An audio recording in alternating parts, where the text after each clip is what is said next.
Oh, hello, my sweet. So won't you come with me? There's oh so much to show in this grim dark distillery. So if you like bullshit or want some hobby tips, this nightmare priest I am binary herald magnificent welcomes you.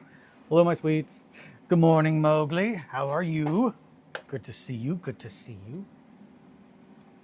So I got everything painted.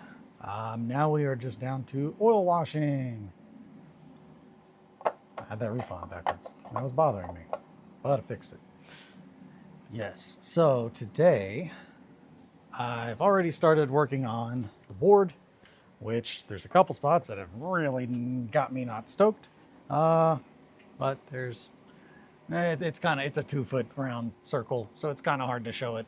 But yeah, as far as how the colors look and whatnot, it's gonna look really good. I gotta let the oil dry, but I'm still kind of blending in the dirt and all that kind of stuff. So heck yeah, man. Hat's next after the wash. Hell yeah. Or what's next after the wash? So after we wash these, I've got to seal them again. And then it's probably going to be the last little bits of doing the weathering, like using dried mud, that kind of stuff. One of the things that I did yesterday was painted all the metal parts, which I'm really pleased with how they turned out. They're going to look really sick once we put oil wash on them. And that was, yeah, pretty much all the little things that have to be sprayed free, like of being held in my hand or sitting down, because they're small. But yeah, got all of the terrain touched up for the wood, and then glossed, varnished. So we are really getting close. Hoo boy. Hoo boy. This has got a little bit of varnish on it still, but let's see. Gonna start with, I am really glad I didn't spill that, because I've got some Gamsol sitting over here. I'm gonna go ahead and move these brushes because I'm not gonna be using them. They're just gonna take up space. Oop, oop, oop. Also, I'll move my snips. No! Okay, there we go. Alrighty. Greedlin, keep up the good work. Grebo, you too. I'm so proud of you. Both of you. I hope you remember that whenever you decide to print arms and legs. And rise up.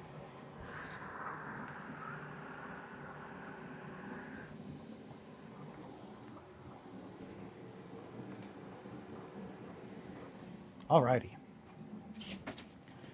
Back over here. Gonna take a swig of water.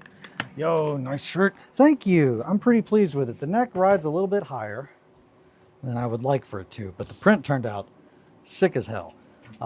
So now I'm just like, what else can I put this on? And the answer to that is a lot of things. From socks to bikinis to aprons to pet leash collars. It's wild the amount of things that you can just put a label on.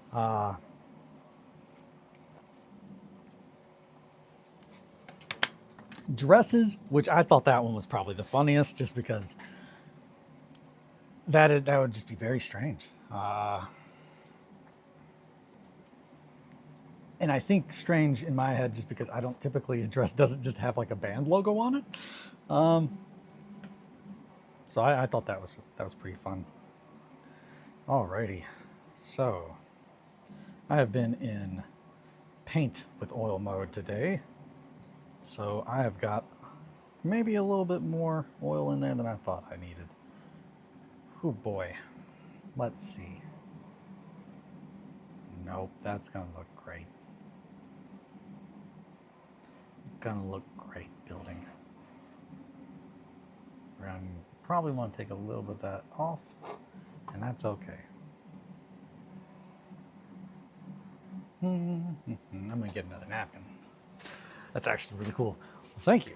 I'm really stoked about all the different things that I can put images on. And then I instantly started just looking at all the other little silly pictures and designs that I've got accumulated over the long while. There's some very fun ones. I also asked the person who did the BRB screen to make a drawing of Margot holding a chainsaw and screaming. And that one, I gotta say, I'm really excited about. I did a drawing a couple of years back of Margot standing on a pile of goblin corpses, and I really want that to be a shirt or a sticker or something. Yeah, I'm pretty excited. Let's see. Also, I'm very excited about how close we are with getting this stuff almost done. I think these oil washes will be very, very good. And I'm definitely going to go in here and kind of remove a little bit of wash in certain spots. But this should go pretty quick because it's mostly just painting it over the wood. I also touched up the floor because it was way too dark. So it's just going to be a lot of oil wash on here. It should sink into those recesses pretty darn nicely.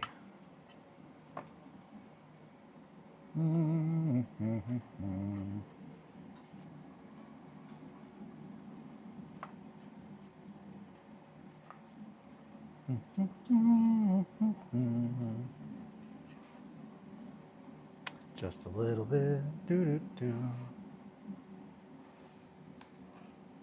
Alrighty.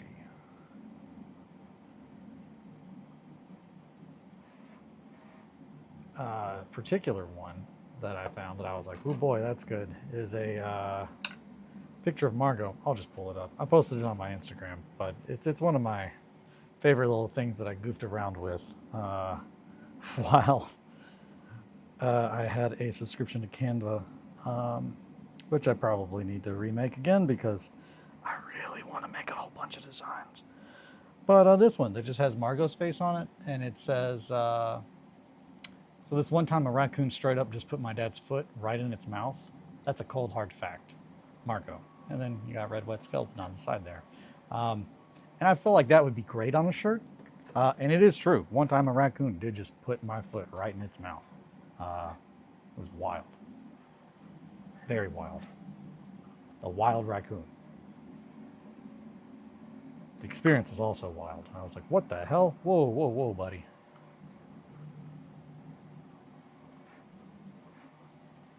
He did not bite though. And I appreciate that. He just kind of put it in there and was just like here's my foot, and he was just like,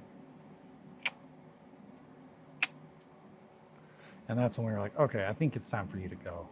I think you should leave. And then he did.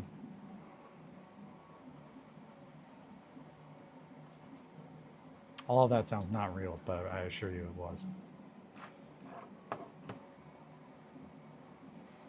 Sometimes life just be like that.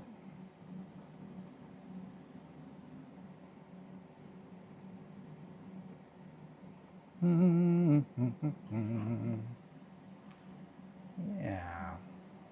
We're probably going to have to go over this with another brown, but we'll see. I'm really curious how it's going to... I mean, that looks pretty damn good. It's going to look pretty... Oh, shit. That's going to look really good when it dries. Okay. Well, maybe we're not going to have to do more than one. Maybe we can get it one and done.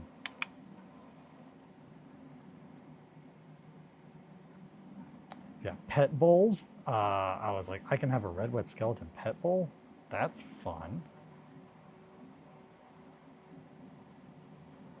But what about a fur child bowl? Like, what if they're not pets? They're just my kids. I guess it'll probably work too. Yeah. Gotta say, I really like oils.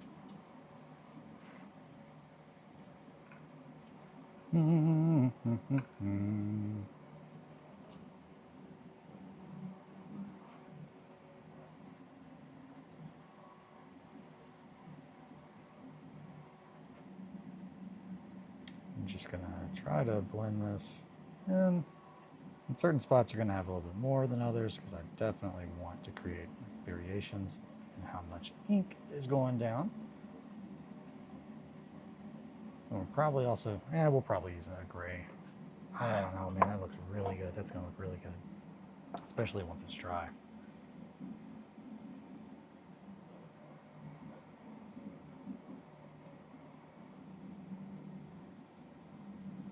Yeah, I'm really pleased with how the base, other than another spot that showed itself after the second bout of spraying and priming and trying to seal it. One more did pop up that I was like, well, that's kind of annoying. But it is what it is. And I'll have to just fix that, which probably will involve some weathering products like I really wish there was someone else who made them because I really don't care for supporting AK Interactive. They do a lot of fucked up stuff. But I've got the product, so I need to use it. I don't want to be wasteful. And it will do what I need it to do. But AK has a large amount of interactive, or not interactive, AK Interactive is the brand name. That's why my brain was just like, should I specify who that was or who that is? Yeah, AK Interactive does a lot of diorama materials. I'll just grab them so I can show them real quick. One of these is going to be very handy for the gate and any of the pieces of metal. So we got muddy ground, wet mud. Yeah, so wet ground. Once you put it on there, it looks very much like mud. And then we have muddy ground. So the difference between them being this one is more like goopy, and this one looks more caked, kind of like a caked to donut-esque. And then corrosive texture, which is going to go on all of the black metal spots. And it has a little bit of grit in there, but it is going to make it look like old cast iron. So I'm very excited to see how that turns out. Oh, and wet mud. So this is more of a spray if you're not wanting to like baste it on, but we'll probably be basting. Maybe a little bit of both. Who's to say?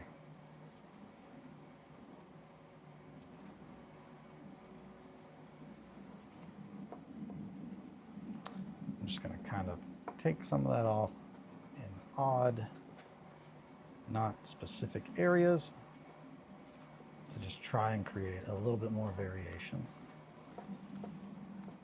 That combined with the different, many different undertone colors that we put on there will really help make this look like real wood, I believe.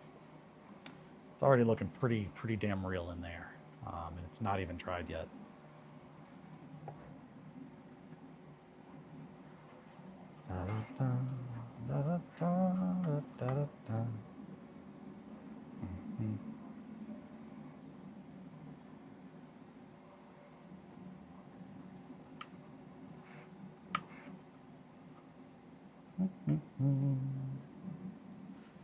How are you today, Mowgli? And anyone else here? Hopefully everyone's doing good. I'm kind of sleeping myself.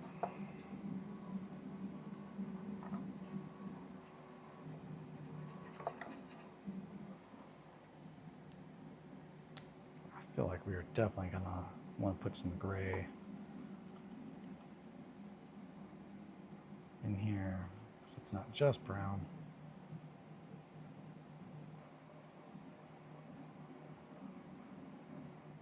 Don't want everything to just be brown tinted. That's not a good look. Let's see.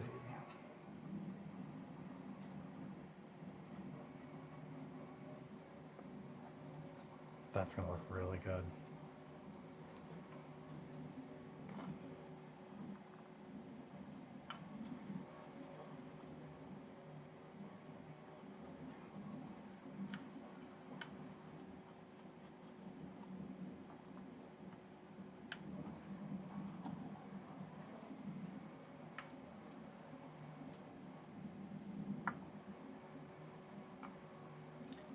probably going to go in. Get a little bit of that off the top. But we'll see how that looks. Yeah, the wood's already starting to look really good. Okay, awesome.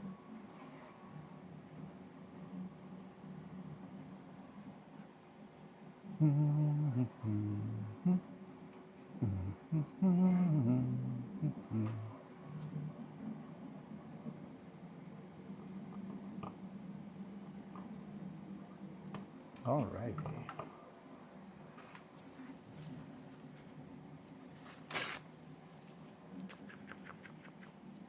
Wham.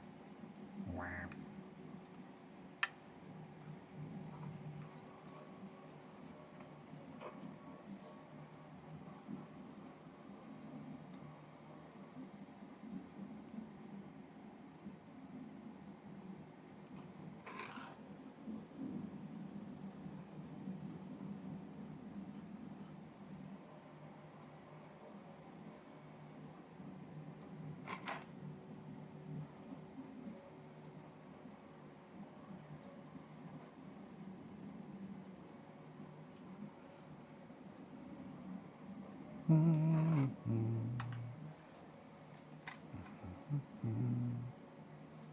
Yeah.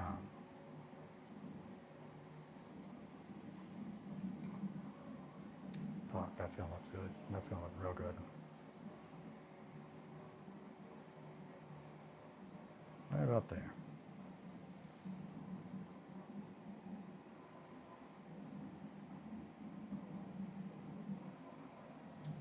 Yeah, and the weathering with the mud and the dried, or the muddy ground, it's not going to be too intensive. It's just going to be just a little bit here and there to try and blend it in with the game board a little bit more when we put these pieces on there. That way it looks like they're not just sitting on the board, but they're a part of it. That's something I like to try to pull off, but it is hard, especially if it's modular terrain, being able to pick the pieces up and move them. You definitely sacrifice a fair amount with being able to pick it up, but it's really hard to say if it's not remotely worth the trade-off. I think it definitely is, to be able to then use it for more than just one thing. Specifically in this case, like 1490 Doom, most of the scenarios would feel very similar if the train was not able to be moved. So that might look really good. That's going to look really good. Okay.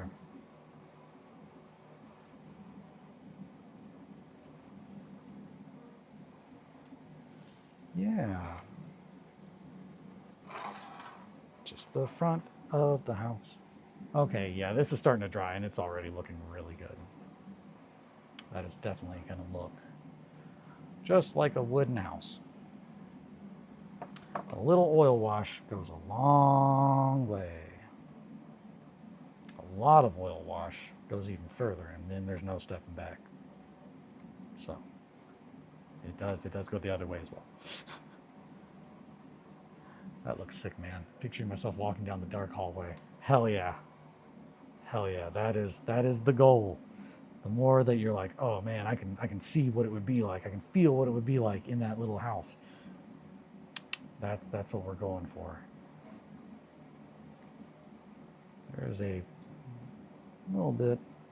There's a lot of of oil down at the bottom of that cup that I've been using to clean off my brush. Okay, front. Let's do the thing. Yeah, okay, that stone is looking really good. Yes, yes, yes, yes.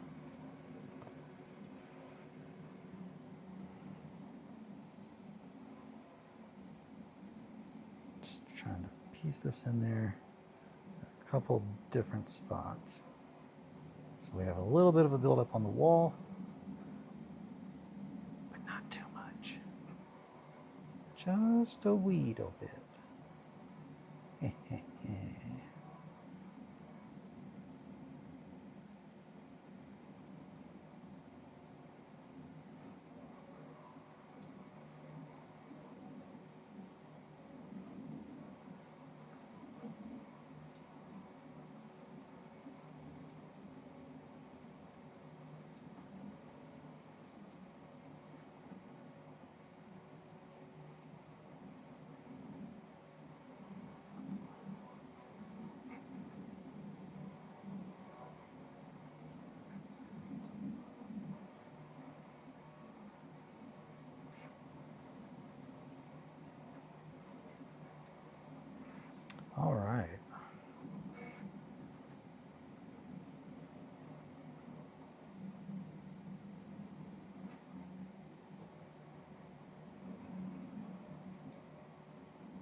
yes, yes.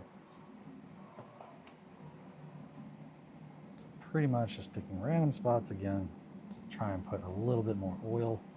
That way we have just a little bit more variation. There, okay, yep, that's good.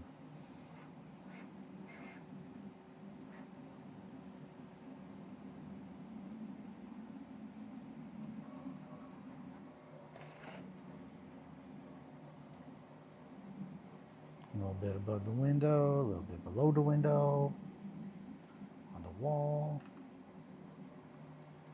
Yeah. That looks great. I'm so excited. Looks like a dirty house. Very dirty house.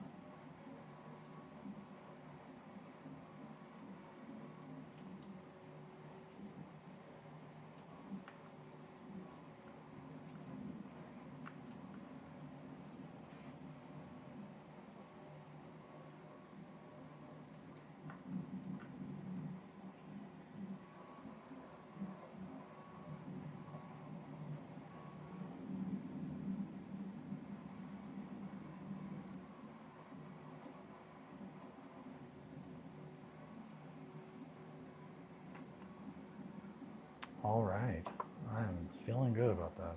I do think I want to put a little bit more right on these bricks though. Just create, again, just a little bit of variation.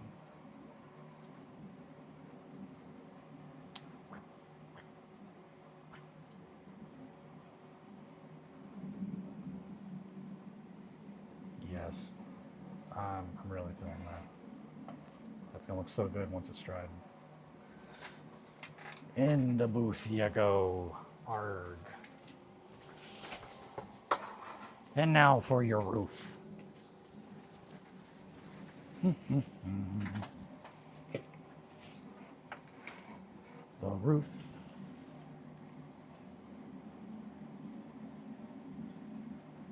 Putting oil on the roof. Doo doo doo doo doo. Maybe a little too much oil. Probably not though. We'll see.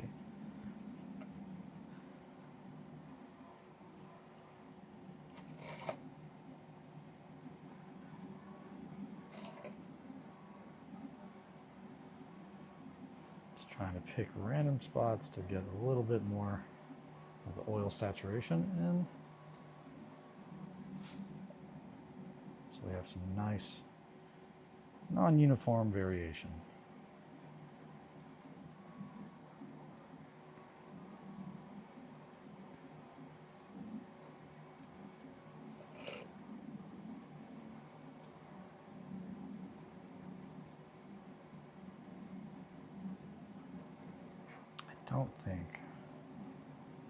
I don't think I'll hit this with gray. I think the brown will be just right.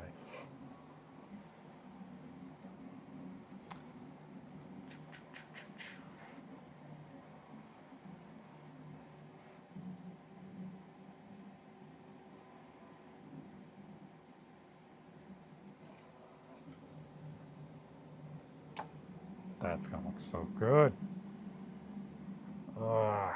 Oh my goodness. Hot dog.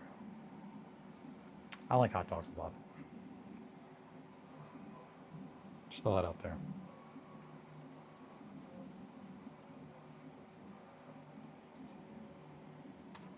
Preferably all beef. But I don't really care.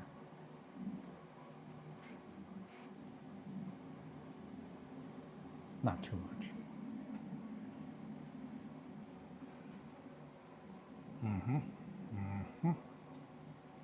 Yep.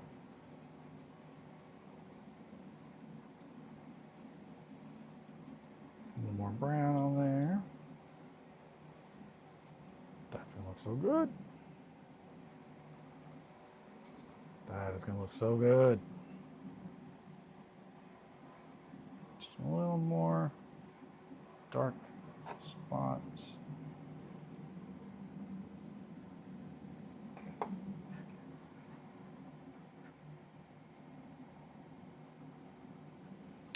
Try to get the angle in right.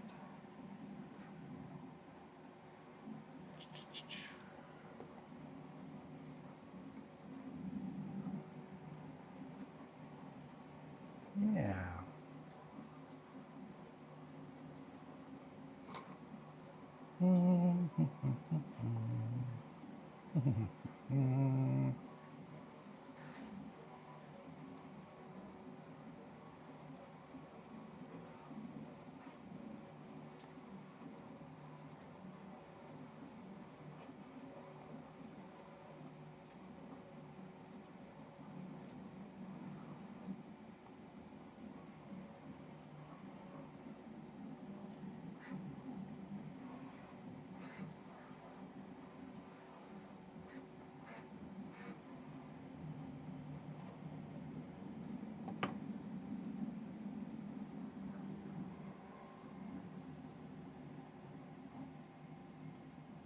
That's gonna look so good.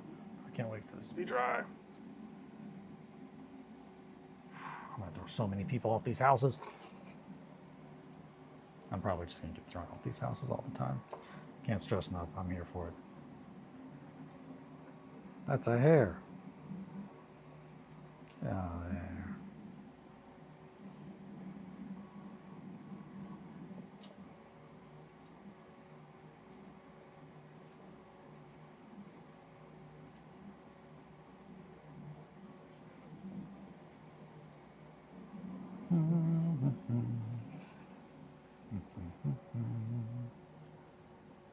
Yeah, making sure I'm in the window frame. The window.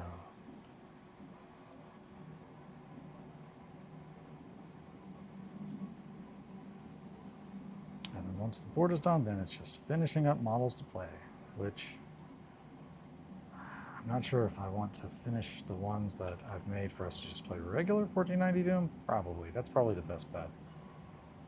And while I do that, start working on everything specifically for Fall of Rothenburg. That is gonna look so good.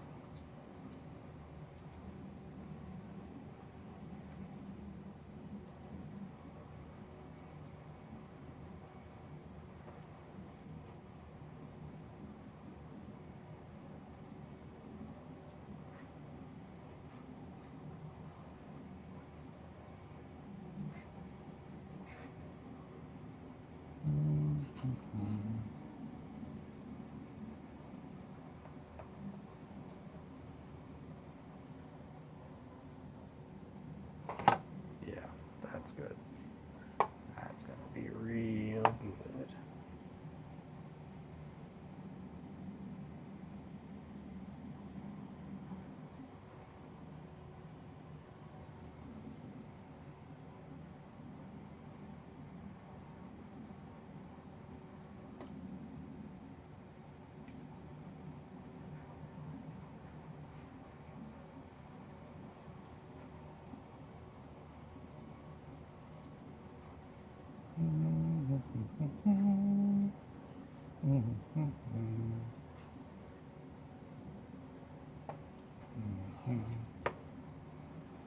Live chat, okay. Just making sure I've got live chat on and not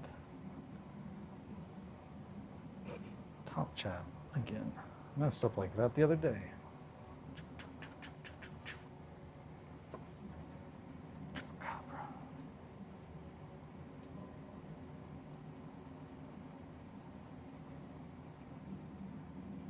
Yeah.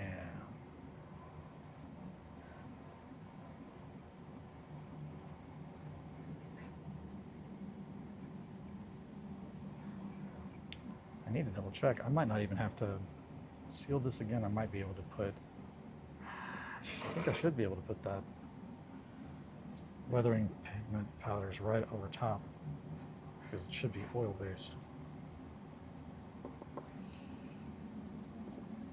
It might be enamel. I'm not sure if that's an issue or not. Not as familiar with going to those two. But I think it should be okay. We'll see. I'll look it up first. use oils when I do a lot of weathering though, so I would think they should be made to go together. Only time will tell.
Okay, yeah, that's looking really good.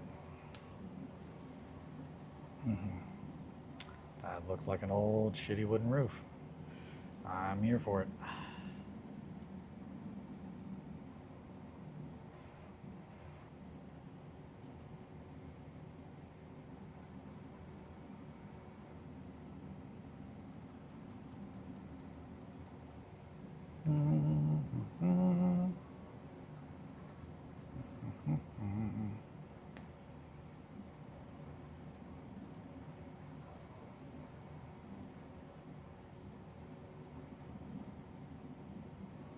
Good morning, Sticks. Welcome.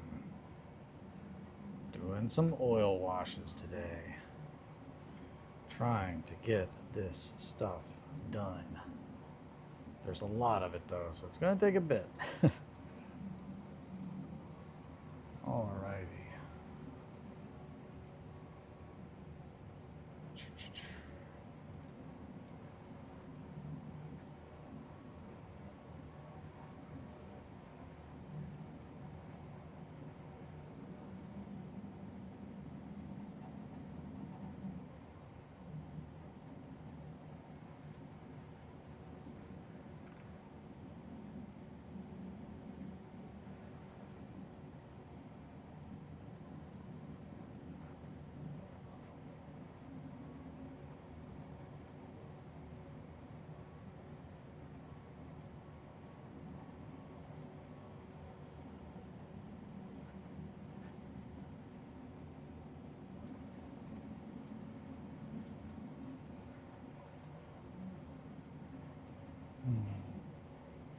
Are you doing the same pieces from yesterday? Yes, yeah. So this is, I do believe that I painted the roof yesterday.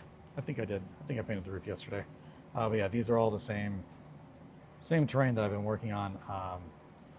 Working on just oil washing all the pieces of the terrain that I've been working on. I got all of the browns for the wood painted in yesterday with acrylics. So now we are on to oils before the very last steps. So we are getting really close. That might be a little bit more brown than I wanted, but it also might look really good. Who's to say?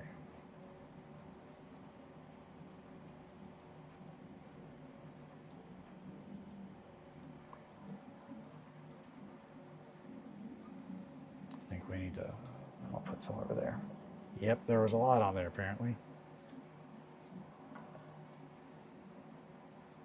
Just trying to work that a little bit thinner. Maybe that too.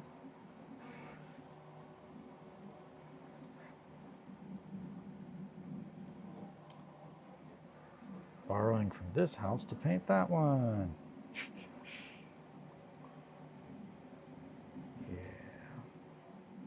Yeah, once that dries, that's gonna look so good. It's gonna look very, very much like old wood. All right, one more piece done. Put it on the house that it goes to.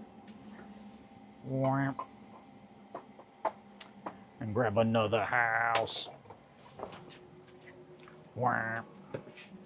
And this one too. Wah.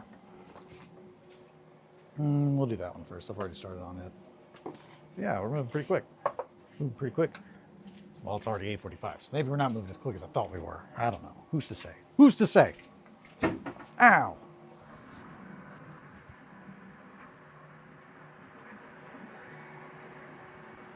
Oh yeah, the bell tower got done printing. I can show that real quick while I'm up. It's pretty nuts. Oh, Bortos, you crazy person, you. How I love you so. And your crazy, crazy sculpts. I'm really pumped about this one.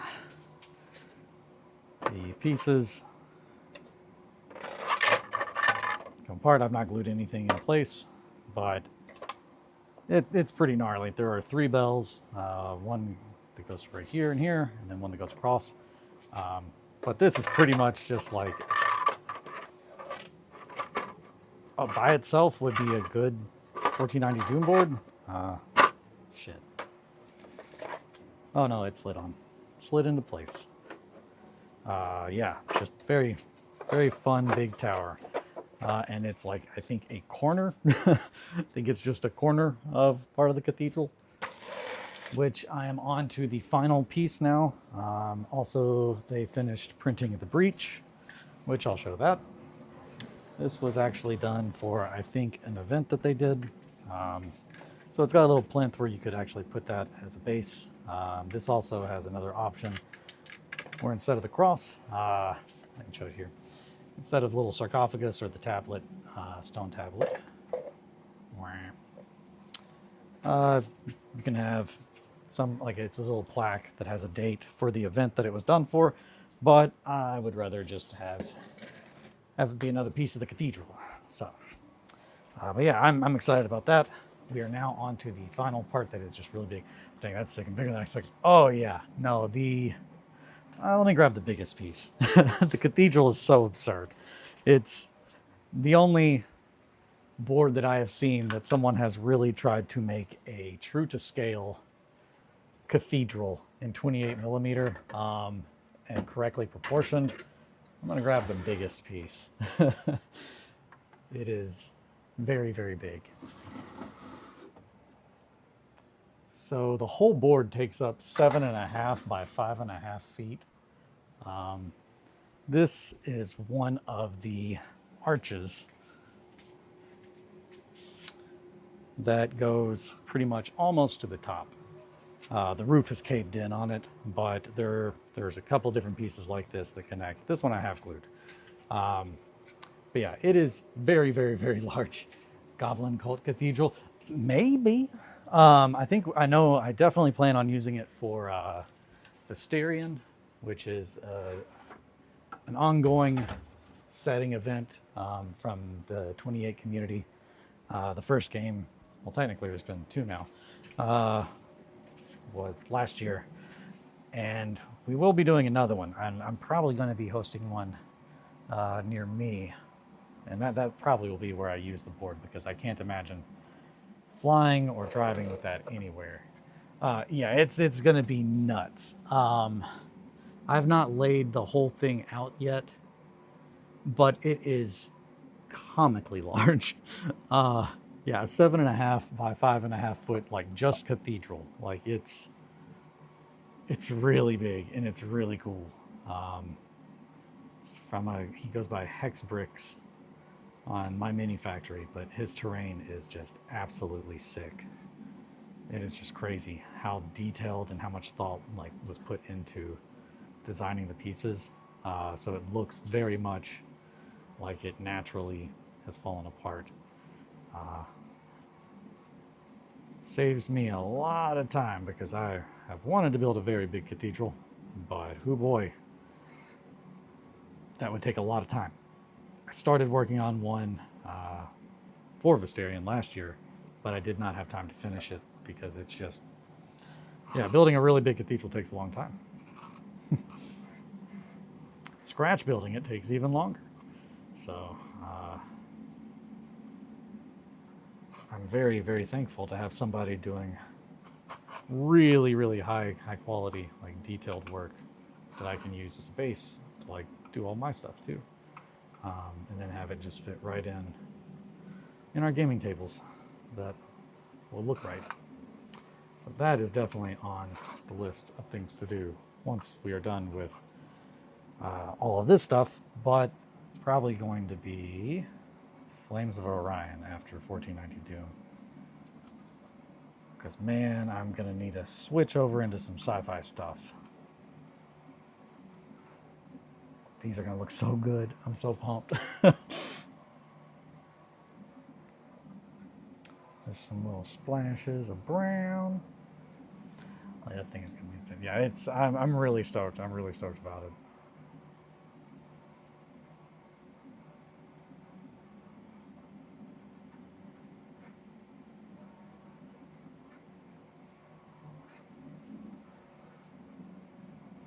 I just really want to get a little bit of brown in certain spots, but then a couple more variations.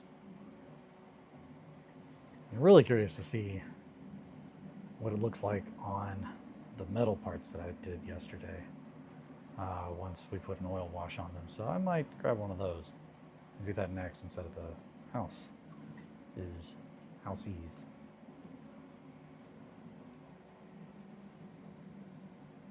Houseies.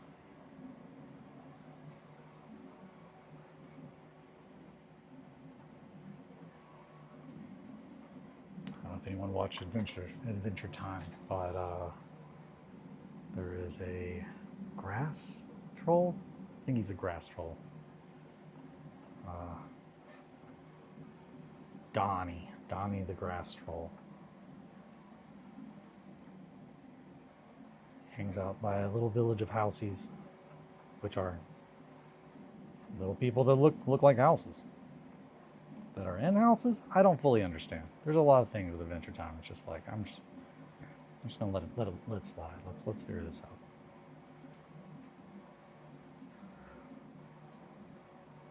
I love Adventure Time.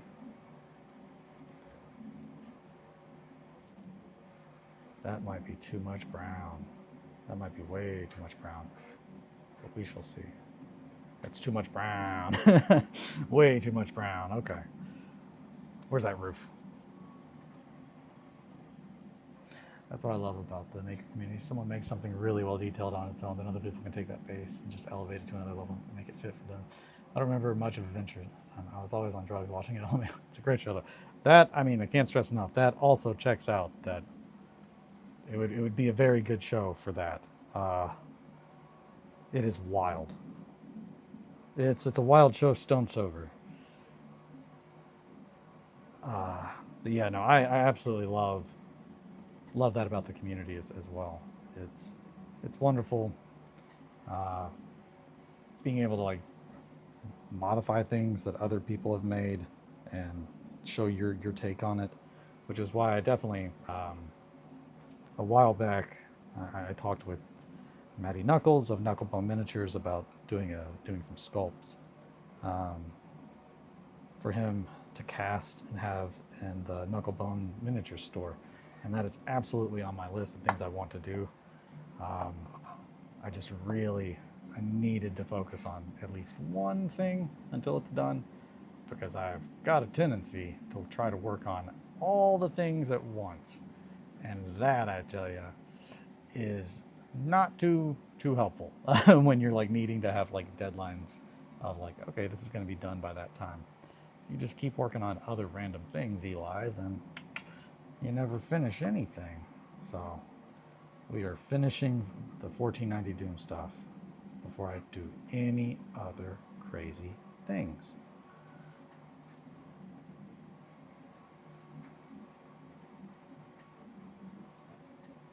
I don't think that's going to be too brown. I think that's going to dry and look really good. Yeah, that's looking really good already. Yeah, I'm thinking once these are dry, they are going to be pretty much exactly the tone that I'm wanting. Only time will tell. And we can always go back and touch it up if it's not, but I'm really thinking it will. I'm really bad about jumping from thing to thing, so I get it. Yeah, it really, Oh boy, I like to chase my bliss every now and then, and once I start, that is a hard thing to stop because it's just like, oh, I'll just work on this. Oh, well, eventually I'll finish it. Now I'll move to the next thing. Oh yeah, I'll finish that other one eventually. And it's just like, okay. While that can be really good for getting a bunch of things ready to be worked on in the future, like my cabinets are now full, so it's just like we have to finish something before we have any other side projects. No more side quests.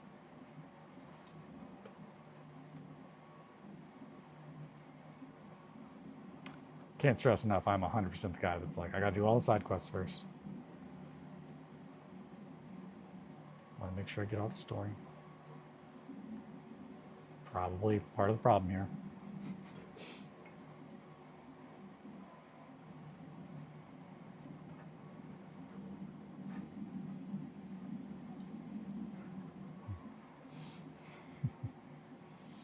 Alrighty.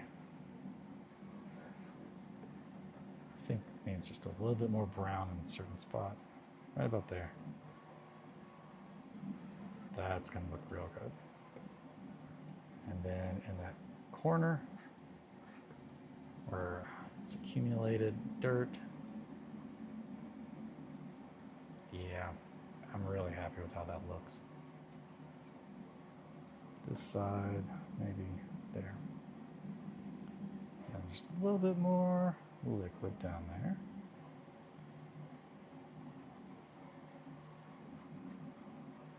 Okay, that's gonna look good. Hi, Possum. Don't forget to drop a like. Yeah, thank you. I will work on a button also. I heard the people have spoken. I will make a button that's just like you can just click it and it'll go to the fourth wall or wherever. Which, man, I gotta tell you, I really just am stoked about all the things that I can put my logo on now. I fell down a rabbit hole of that yesterday and was just like, but what about this? Who doesn't want to put their baby in a onesie that says RedWetSkeleton on it? I don't know. That oil actually does magic. Yeah, it's nuts. Like, just a good oil wash will really make most things pop miniature-wise, but especially going in and doing all the little bit of color variations and then hitting them all with that, it really just makes everything much more realistic, I think, for the aesthetic that I'm looking for.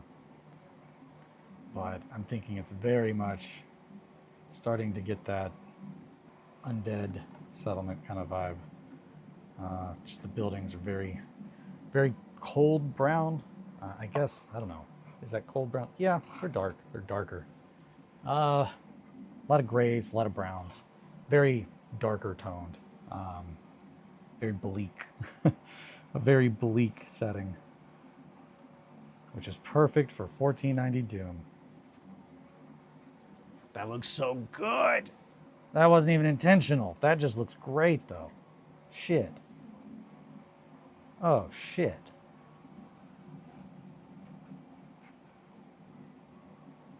Can we do it again?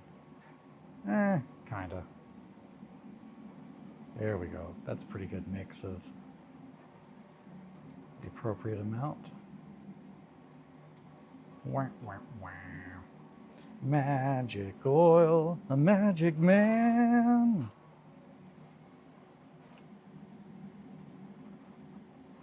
Magic Man is one of my favorite characters in Adventure Time.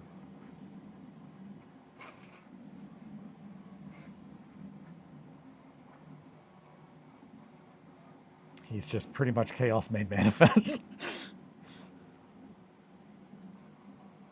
I'm a magic man. And then he turns the bird inside out and they're like, oh God, Magic Man. Why would you do that?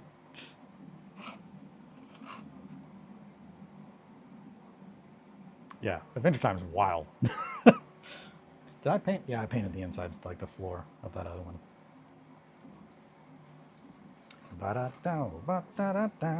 Also, yeah, sweaters. I saw a whole bunch of sweaters. There was a discussion of, man, I needed to put stuff on sweaters. So, I got you, fam. I found them.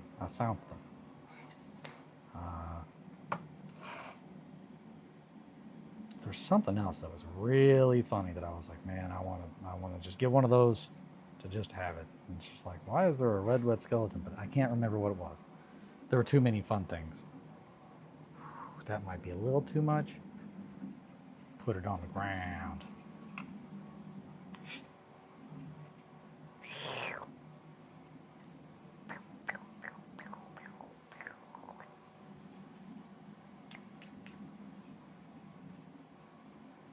Yeah, I guess for those of you who are newer, I'm very aware, and it's unintentional. I'm not trying to do an ASMR thing here. I just make noises. It is what it is. Sometimes life just be like that, you know?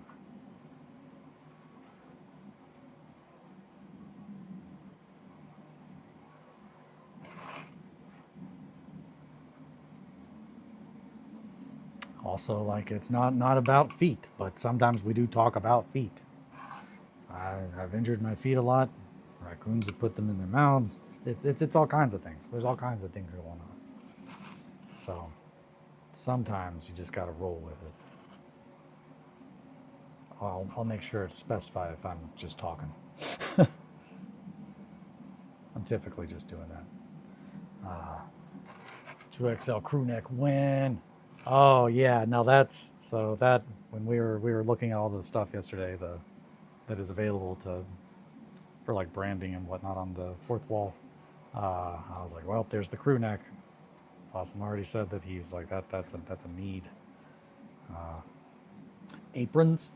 I don't know. I think that the pet leashing collar is the one that I laugh the hardest at because it's just like that is an extremely specific thing that you'd be like, man, I can't wait to take my dog out for a walk and use my RedWetSkeleton leashing collar.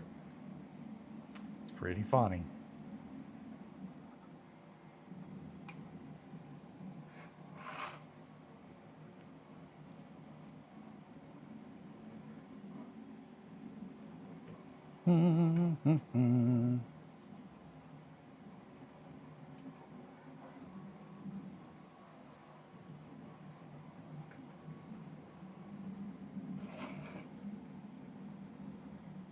Yeah, that looks so good.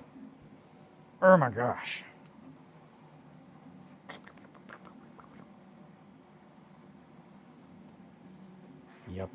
Yep. That window needs some though. Come here. Put a little brown on there. Bum, ba, dum. Maybe that one too. Bum, bum, bum.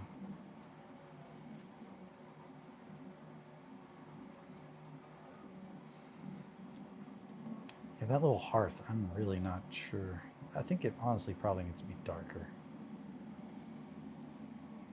Also, I'm gonna go ahead and pull some of this oil out that's pooling in the bottom around these stones and put it on the roof like we've been doing, just borrowing from Peter to pay Paul. If Peter was a house and so was Paul, and you were paying them in oil, I'd rock a keychain for sure. Hell yeah. There's keychains. I can do keychains. Man, so many things. Socks were one. That was it. I was really excited about socks. I was like, that's fun. My little BRB thing, like my little face on some socks. That's kind of branding that I'm like, yeah, I think people that like my kind of stuff would be down with that. But at the same time, I don't really like wearing socks, so I get it if not. But I do love having some silly socks, and by some I mean there's only a few that I'm like really like, man, I love those socks. I want the RedWetSkeleton acrylic waifu standee. Little burnt pattern on the toe. The man, I can't stress enough, I'm here for it. Acrylic standees are a thing. I am curious as what that would look like. Like, would it be me or would it be me as a waifu? Which also, I don't think there were body pillows, but that also is hilarious. The amount of funny things that I could put on a body pillow. I like body pillows. They're very comfortable to sleep with. Now, mine does not have any crazy design on it or anything. No judgment. This is a judgment-free zone.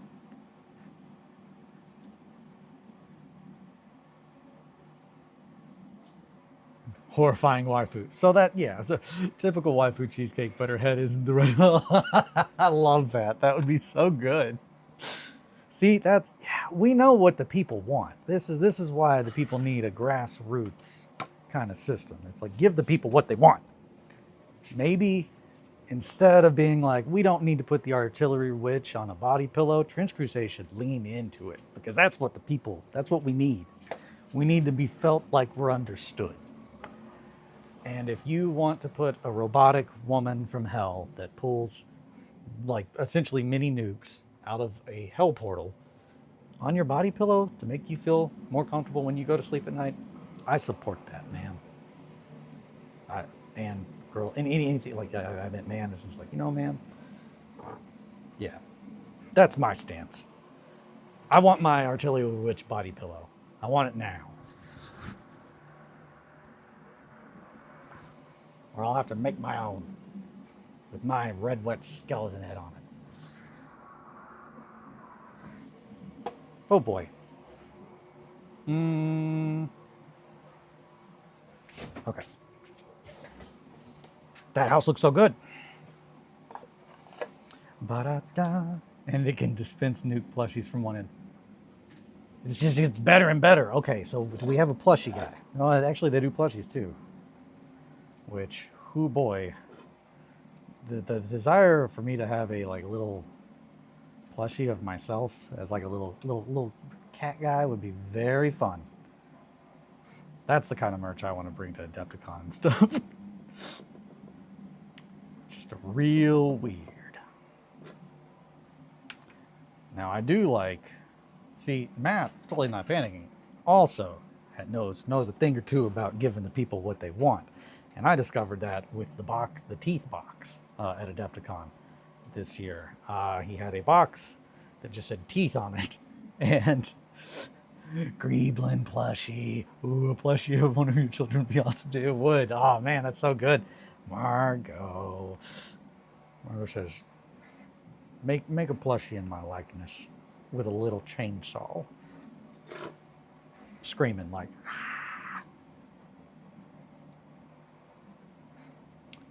which, yes, Chessie is currently on vacation, so hopefully when she gets back, I will have another very, very fun design in the same aesthetic as the BRB image, but of Margot holding a chainsaw and screaming. I just feel like that needs to be out in the world, and you know what? Damn it, I'm going to be the change that we need. Embrace the chaos.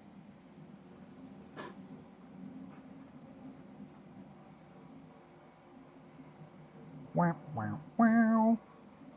These stones are gonna look sick. Boo-doo-doo-doo-doo.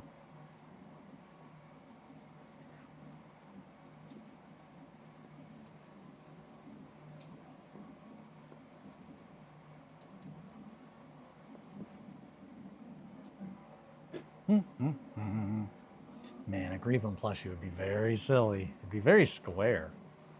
Square but soft at the same time. Kind of like Greeblin. Well, like Greeblin's hair. Greeblin's hair is kind of a little wispy. Yeah, Greebo does not have hair yet. I need to figure out the situation with that. I think I'm probably going to give Greebo just some bangs, because Greebo didn't really print a wig. Greebo printed part of a wig, and I'm like, okay, you know, whatever you want. I'm doing my best. I'm doing my best, you two.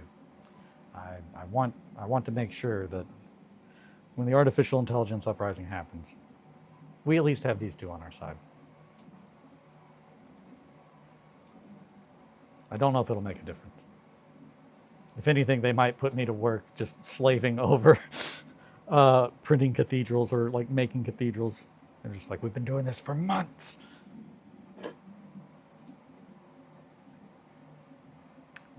Somehow I miss this. I always say please and thank you to the AI. That's, I gotta say, I can't remember what they call it, but why not create a personification of Greebo and Greebo? That would be good. Like a anthropomorphic like Greeblin and Greebo, or is that the word? Man, I love this. I love when we try to figure out the word. What's that word?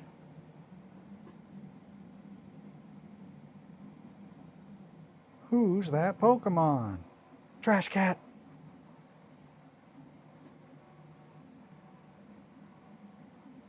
Yeah, but that's not the word. OC? Man, I don't know. Personification. A avatar? Let's see. A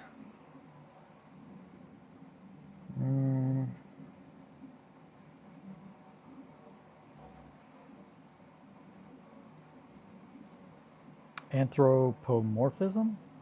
No, that's yeah, or the term you're looking for is personification, which means the giving of physical or human characteristics to ideas, thoughts, or inanimate objects.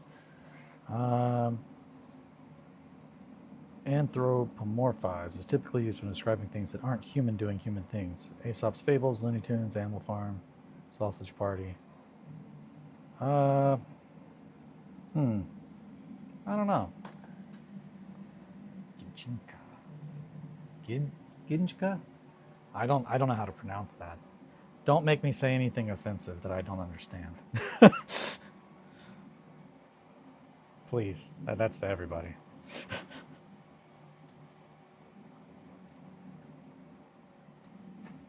So I'm assuming that's definitely not. I'm assuming it's probably the. If I'm guessing, it's probably Japanese in nature, because they typically have lots of words that describe things that we don't have the ability to describe, or even like an equivalent. It's Japanese. Okay, yeah, we go. It's when they make a character for an animate object. Okay, there we go. That's the Japanese version of humanization. Okay, well, I like it. Yeah, man, that's going to be wild though, because I don't know how they see themselves. I know. I think Greeblin just kind of is like Sigourney Weaver. I imagine that Greeblin's avatar is just like Ripley. But we can do better than that. That's for sure. Let's see. I'm not just making a Ripley knockoff here. These are my children, my family. It's my family. I don't know if anyone has seen The Bike Riders. I have not. Good morning. Good morning, Deadass. Good morning, Shankly. Good to have you. Good to have you. We are talking about all the wonderful things that you can put logos on, and getting plushies made of Greeblin and Greebo and Margot with a chainsaw. There's just lots of options. There's so many options. Which one?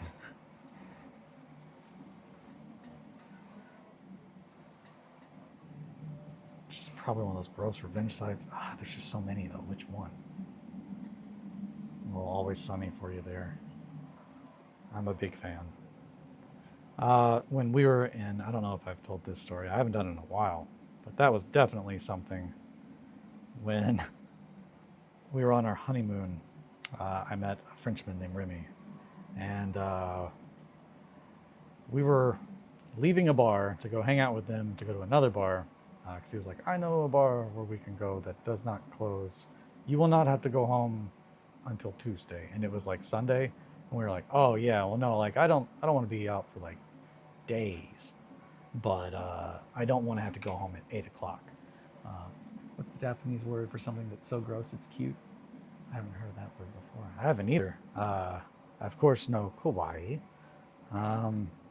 which one of the stickers that I made with Margot, I just went a little slap happy with all the different things, like little pop art that you could put on there. So one of them just said super kawaii, and it just looked very over the top goofy. I was a big fan of that one. And then also, I think it said super kawaii. It's new business opportunities, exponential growth. It was a very, Margot just like, oh no, I know all the key phrases. I know what people look for when they buy stuff. New business opportunities, super kawaii.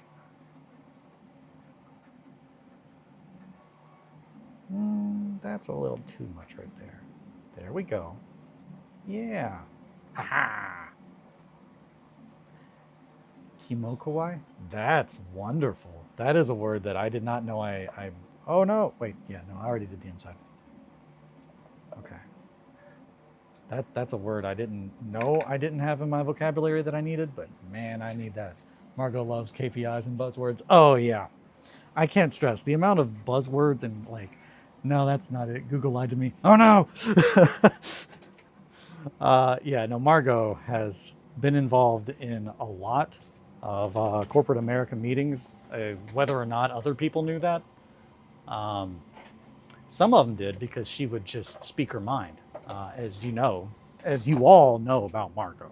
She's not afraid to lay it down. So like the amount of times like, Eli, can you go on mute? It's just like, yeah. But you might want to hear what Margot has to say, but you know, fuck me, right? Like I'm just over here trying to make sure that you appeal to all demographics, not just humans.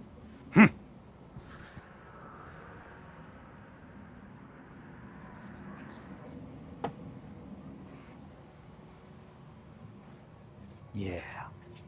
Yeah. I'm back. I just had a client walk in. I gotta run. Got weird. Get weird for me. Oh, well, we'll do. Take care, Shankly. Bye, my friend. I'm back, guys. Hey, Dad, you feeding me KPIs showing red here. You're feeding me KPIs showing red here. I think you need to increase the frequency of feedings to get that back in the green. Bye, Shankly. Love you. Take care. Godspeed.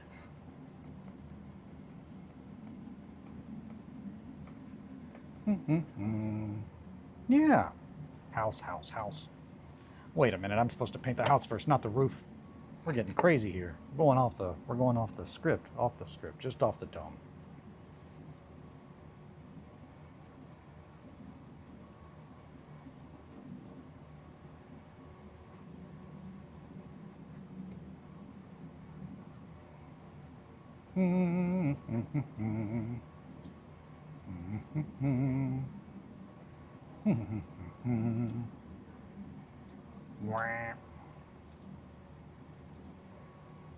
Oh my goodness, I'm almost out of Gamsol. And by almost out, I mean like maybe I got like half a bottle, which went a lot faster than I expected. But it has seen the entirety of the walker, and now a lot of terrain. This is gonna look so good. Every now and then, like the light will bend and I'll just see the parts where it's already starting to dry. And it just, man, that looks good. Looks very much like an old, fallen apart wooden roof. And that's what we want. Give the people what they want. They want old, dilapidated roofs. I seen it in the future.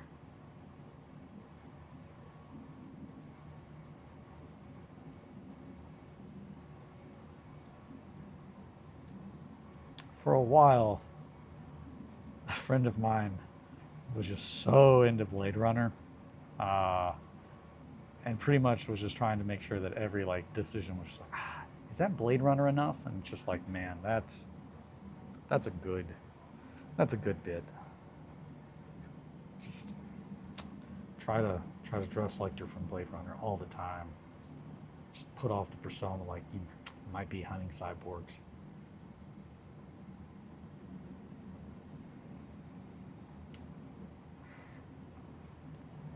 We need more Blade Runner. I need more Blade Runner. I don't know about anyone else. I guess I shouldn't speak for everybody, but I'm always down with some more Blade Runner. This house is looking beautiful in its own way. It's a fixer-upper. Oh yeah, you're gonna need to go in and resupport the main foundation. It looks like shit. Well, like my dad always used to say, quit screaming. We're on the phone. Something like that.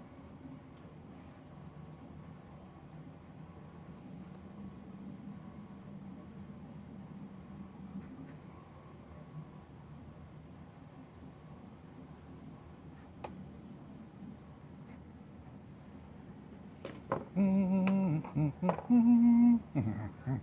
poke, poke, poke, poke, poke, poke. Poke, poke, poke, poke, poke, poke, poke, poke, poke, poke, poke, poke, poke. Poking on a roof, poke, poke, poke, poke. Also, glad that you are back, Mowgli. Glad to have you back. I don't know if I said that. I think I did, but just to make sure. Wow, wow, wow.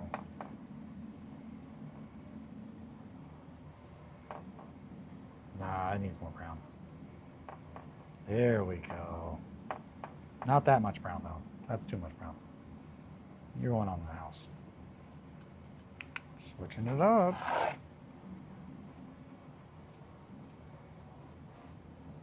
Now.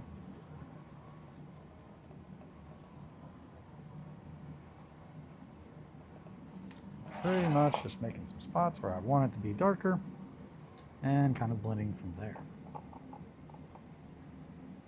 But I don't want to do too much or it'll lose all of its saturation. And it will just look like more streaks of brown. So just the right amount.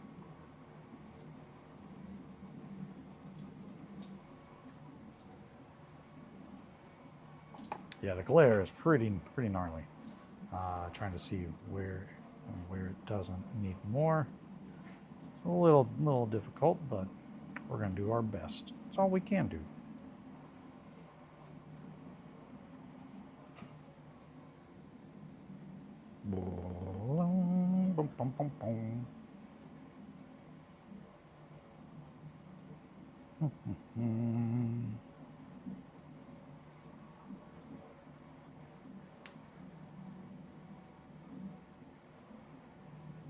That is a dirty looking roof. I'm here for it. I'm loving it.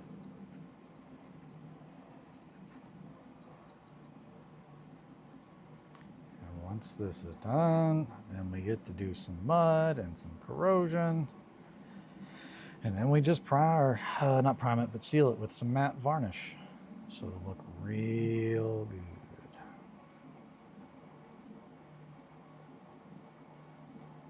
Gloss definitely is important during the initial steps because that's how we get it to really kind of spread the smoothest. But I prefer a nice matte finish when I'm done. Aha! Glad to be here, man. Hell yeah, Mowgli.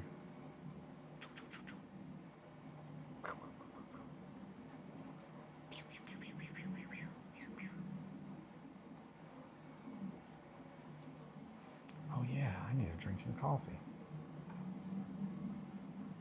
Only cold coffee.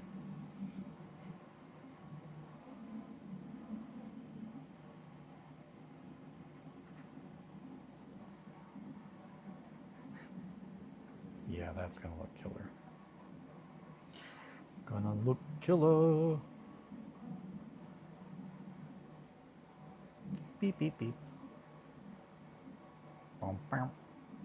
Yeah. Oh, hey, I remember why I did the roof last. Because then I could put the roof on top. That makes sense.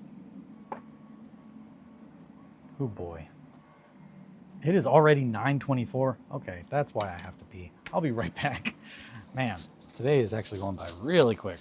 Oh, hopefully that didn't clip too hard. I'm so sorry. I should have changed. Okay, I'll be right back. I gotta pee.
And I'm back. Alrighty. Did I? Yeah, I did the other roof. The other room, not roof. All right. Also, I completely did not grab the door. I meant to grab a door. Come on. Oil paint's drying out in certain spots. Wow. Wow, wow. It's magic. Magic's in the air.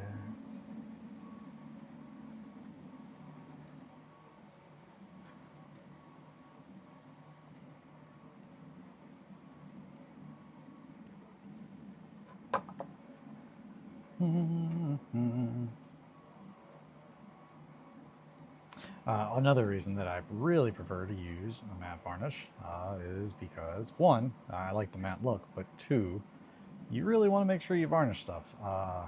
That way it can hold up to play. Because otherwise the oils in your hands can slowly eat away at it. Things can happen when you move models over spots. It'll cause chipping, that kind of stuff. So, gotta make sure we don't mess up all the work that we put into it. That is looking really good.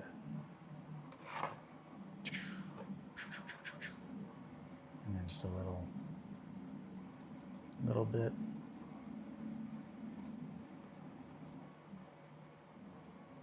Yep. I'm gonna grab one of those to see. The oil's probably dried on this first one. Yep. Okay. Yeah, that looks great. I'm really happy with that. Once we get the matte varnish on there, it's gonna look really good.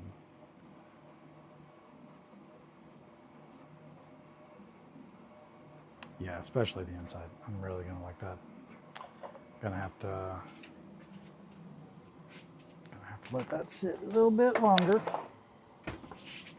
But it is looking great. I'm very happy with how that looks.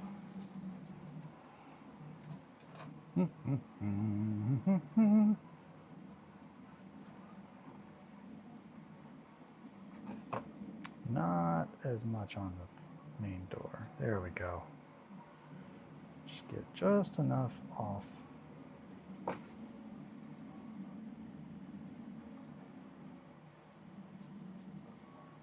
Yeah, I touched up a couple of these spots because they were just too dark. They were just too darn dark.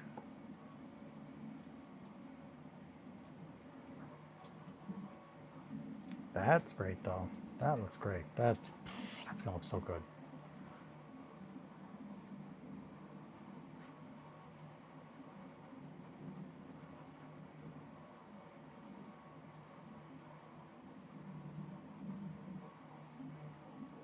And just a little bit on the stone steps, but a little bit more in that corner.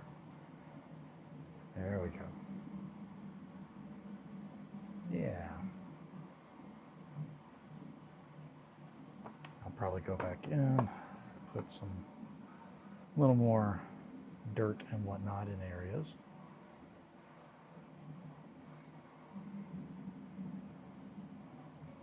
But an oil wash just goes such a long way into making it look very good, I think.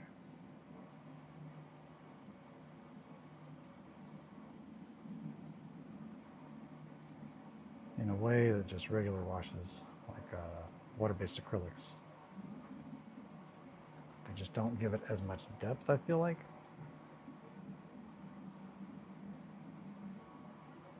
And sometimes that's good, depending on what you're doing.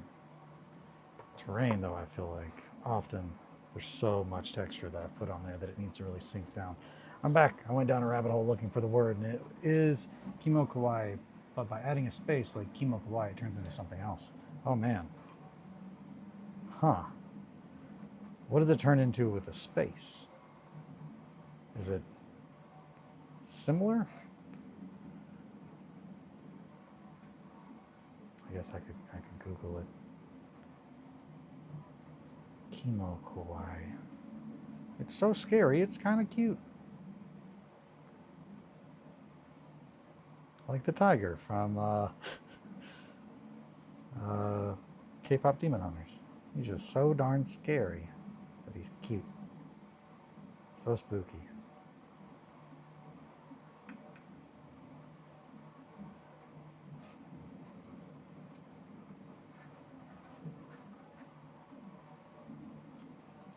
Alrighty.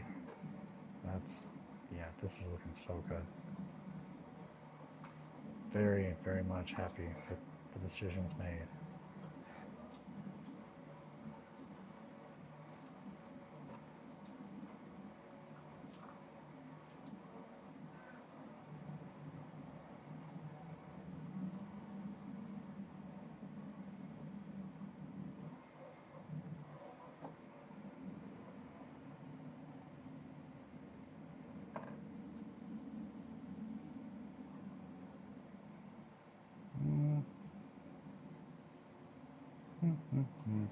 Chemical is something so unpleasant or ugly it's cute. And chemical is like stuff made for kids, from what I could tell. Huh. That is a strange... I guess I could kind of see how that makes sense. Is it like kind of spooky stuff for kids? That would kind of make sense. Or maybe that just makes it to where it's like specifically like it's cute stuff for kids because you put the space in there. I don't know. The language does not work like ours does on a very fundamental level. A lot of languages don't. I love etymology though. I love learning where words come from, what the origins, all that. Variants. No, it's like super over the top saturated colors and stuff. They're not related at all. Oh, okay. Wow. That does sound fun. So a kid is one type away from being mortified. That's fun. I like that. Huh. Just gotta be careful what you search for. It's just you put a space in there wrong and whole different thing. A whole new world, as they say. A whole fantastic point of view.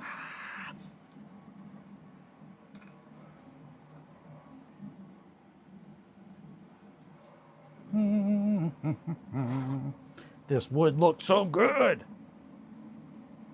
I love it. Put a little bit too much brown over there, though. Give that back. Okay, well that's a very good happy accident. I'm happy with how that looks, but not so much that spot. We're getting there, though. Okay, yeah. Yes.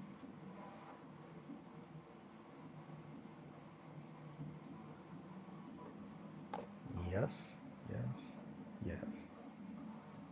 Yeah, there is more oil on the thicker side of the brush, the belly, the tummy tum. So I can just kind of rub that, and it leaves a little bit more.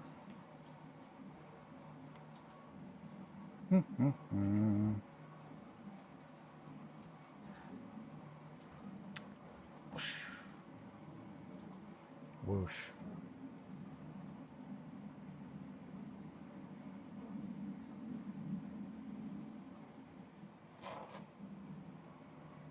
Yeah, time is flying today. I did not realize it was anywhere near 9:30. Last I looked up, it was like, oh, it's only 8:40 something. It's like, nope, not anymore. Not anymore.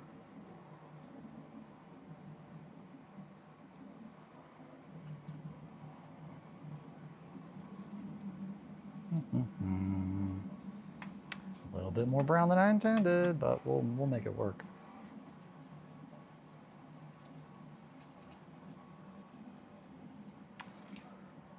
Dirty house needs a dirty floor.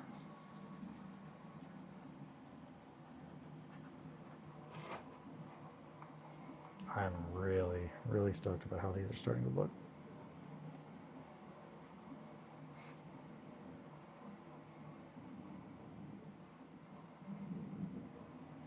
Definitely happy with the browns and the oil wash. Just the right colors.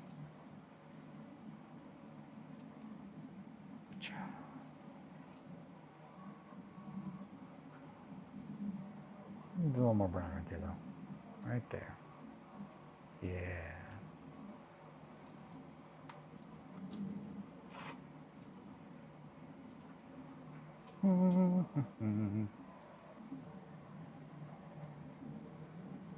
Yeah, I like that. I like all those ideas. Those are all very good ideas. And now I'm just like, I need a Kimo Kawaii, Greeblin, and Grebo. They demand personalities. And hair. So far, just the hair, but.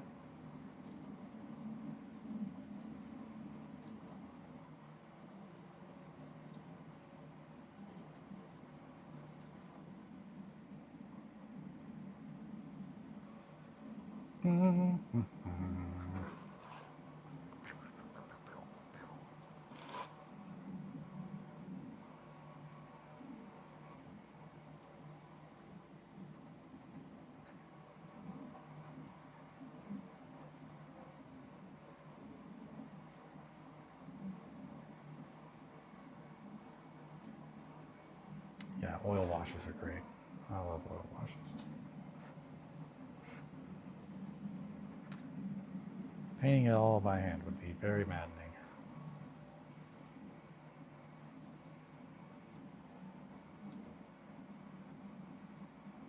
That's why I was messing with the dried part. It's too dried. There we go.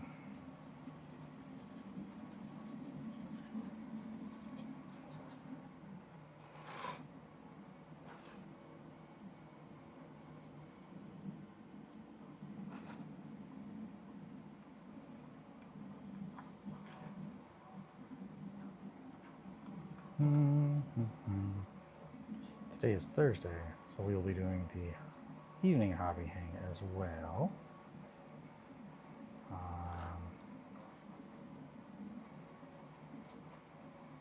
Probably will still be working on this stuff. I'm hoping that I will be on to the next steps. That looks so good. That corner looks really good. I might need to go in and add more streaks of really prominent brown umber oil, because I'm really kind of liking how that looks in the wall there.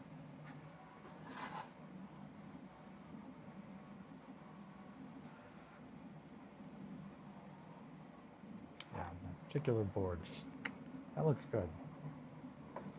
Umber oil. Yeah, so this is burnt umber.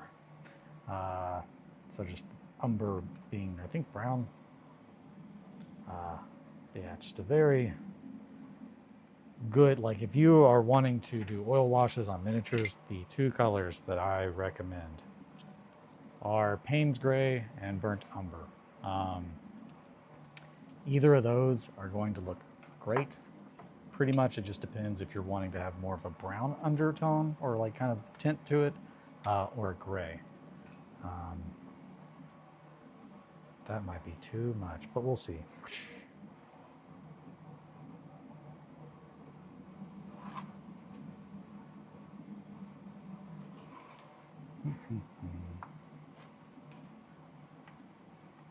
Yeah,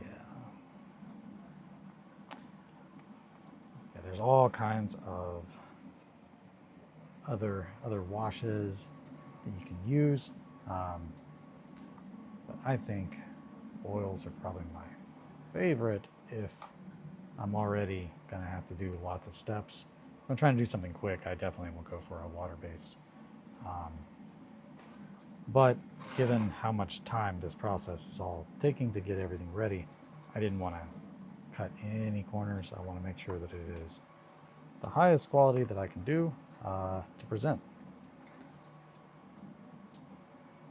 So when you see a game happening, you're like, man, every little bit of this looks really good.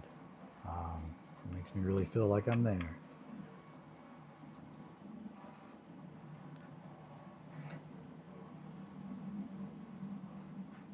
think that the oil washes, the way that they just seep in a little bit smoother, will do more for us in that realism department.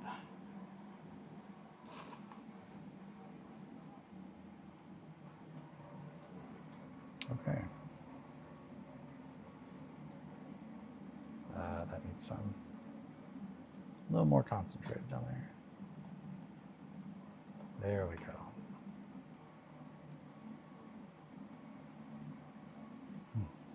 You can feel the history of the floor. Yeah, I really want it to be just like a really, like when you walk in there, you're like, oh man, that is an old, dilapidated building. I don't want to go in there. There's probably a bandit. I'm going to go in there looking for resources, and there's a bandit in there. Bandits.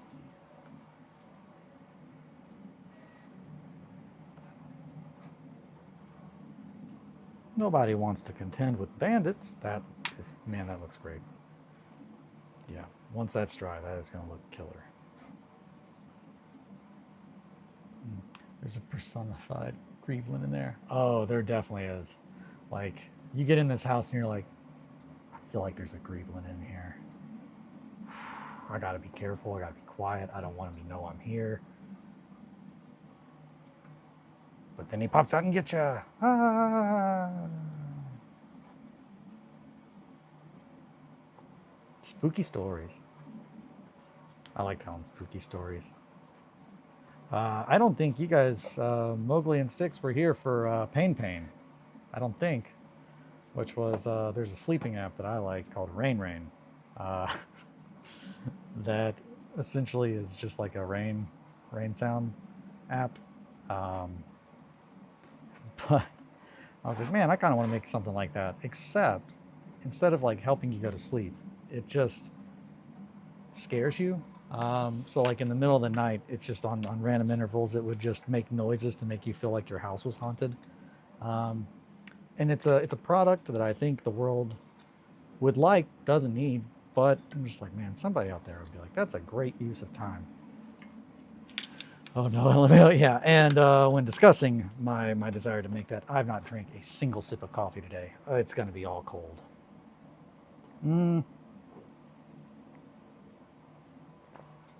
It's not warm at all.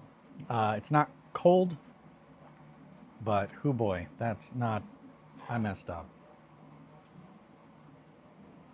I got to get better about the coffee. I'm getting better about going to the bathroom, just in general.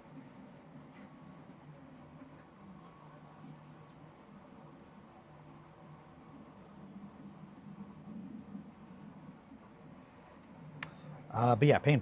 That was actually Eric, who is in here every now and then. I think work has kept him from being in chat and whatnot, but he's definitely on the Discord and whatnot. But he is the one that actually came up with the name. I was like, yeah, like Rain, but spooky. And he was like, Pain. I was like, there you go. I can help you make that. I am a developer. Oh my goodness, Styx. That's wonderful news. Ah, good. See, it's if I build it, they will come. They will. I just put a little bit of positivity out in the world, and now I got people to help me make Pain. That's that's life, eh? I love the idea. I think it was also pitched as if you really want a haunted house experience, but like, you don't believe in ghosts, like you're like, man, but I want other people to like really feel like, yeah, your house is haunted. Well, you sign them up for Pain and they don't know it, and the next thing you know, they hear like, you know, someone talking in the basement in the middle of the night, or just spooky stuff. And I feel like that's people would like that. And by like it, I mean people would buy it. I don't know if anyone would like it. It's these kinds of ideas that when I throw out, people are like, I don't know if he has good ideas. I'm like, I got great ideas. Terrible, but great. I don't like the Harry Potter lady, but I do really love that quote. Terrible, but great. Just because it applies to a lot of the things that I like to make. Just like, Oh yeah, no, it's terrible, but great. Not the, you know, the way that they're talking about it or using it, but anywho.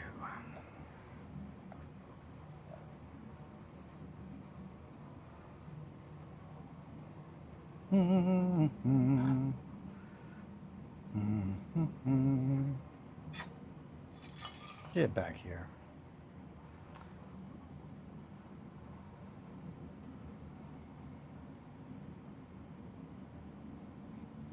Watched the most recent episode of Alien Earth, if anyone is keeping up with that. We're getting to the part where they fucked around and now they find out, which is always fun. I think that's one of the things that I like the most about the Alien franchise is it's just like at the end of the day, it's all fun games till wall behind your bed knocks back. Hello?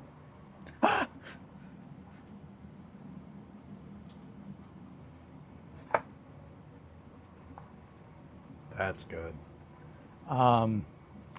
One of the things that I have heard as far as really spooky stuff that people like to do with their loved ones and whatnot. My great-grandmother used to tell a story which I do believe is like old Irish in origin, but it might be, I think it's Irish. I don't think it's Germanic, but raw head and bloody bones. Stop me if you've heard this one. But essentially, she would tell my mom and her siblings that if they didn't go to bed, raw head and bloody bones, who lives in the cellar, will get them. And she would do this with her dentures turned upside down right before they went to sleep. And I'm just like, yeah, that one probably did a little bit of damage. I can't stress enough, I am constantly, anytime I hear any more lore about this woman, I'm just like, she was a psychopath. And in a sometimes fun way, but also a lot of times in a not fun way. And the most vivid memory that all of my aunts and uncles share is one time she caught a turtle while fishing. Oh yeah, this is every member of my family I have heard talk about this, and they all get this look on their face where it's just like, that is fucked. But at one point in time, they went fishing, and she caught a turtle, and was just like, "No, we're going to eat that." So then proceeded to saw the turtle's head off with an old dull knife that she just kept in her car all the time. And apparently they're all just screaming because, of course, all of them are like, "No, we don't even want to eat that turtle. Like, put it back." But yeah, it really fucked up all of my aunts and uncles. Who saw that coming? People be wildin', man. No, she's dead. No, you're all safe. She was very old when I was very young. But yeah, no, she's not. This lady walks the streets freely. Yeah, my great-grandmother is just out there just causing a ruckus, telling scary stories with her teeth upside down. And now I'm realizing that, and it's just like, man, maybe that's why my mom tried to shelter me from like a lot of horror stuff. She was probably just like, I don't need any more.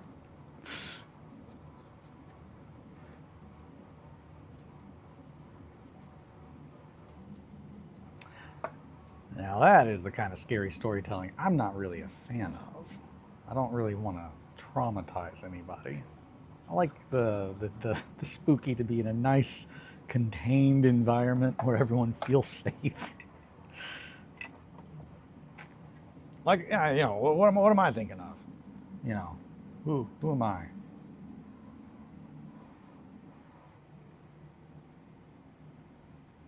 Oh boy. Yeah, sorry about that if anyone was not wanting to hear a really disturbing story about a turtle, but that just kind of came out. It just popped out. I feel like if you're here, though, you're kind of down for spooky stuff, at least.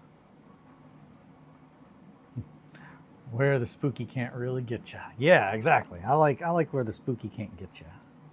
Just like in my imagination zone, where the spooky can't get you, but it'll come visit you when you're sleeping. Pain.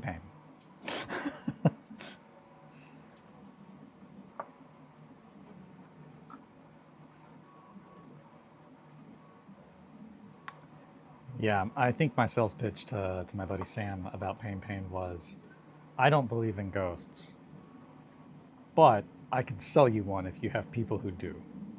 Uh, and I think that pretty much sums up the product. It's just real spooky stuff that just happens at random intervals in the house. Initially, it was more of like a live channel where you just have it open all the time, and I can just make scary noises in my lab. And if someone doesn't know that you've got that playing in your house, that would be pretty spooky. I'd be pretty spooked out by that. What the hell was that?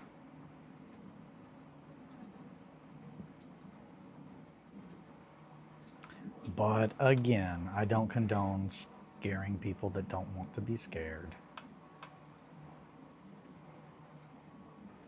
It is fun to joke about them. I like jokes. Good album. I'll start working on Pain after I'm done with this big project at work. Seems like a fairly simple app. Well, I love that. This is what I'm talking about. We need to be the change we want to see in the world. End goal, I just want to have a nonprofit where I can just show people how to have fun and how to play games and care about each other, and also put a little bit more chaos in the world for people who want it. I'm a goblin.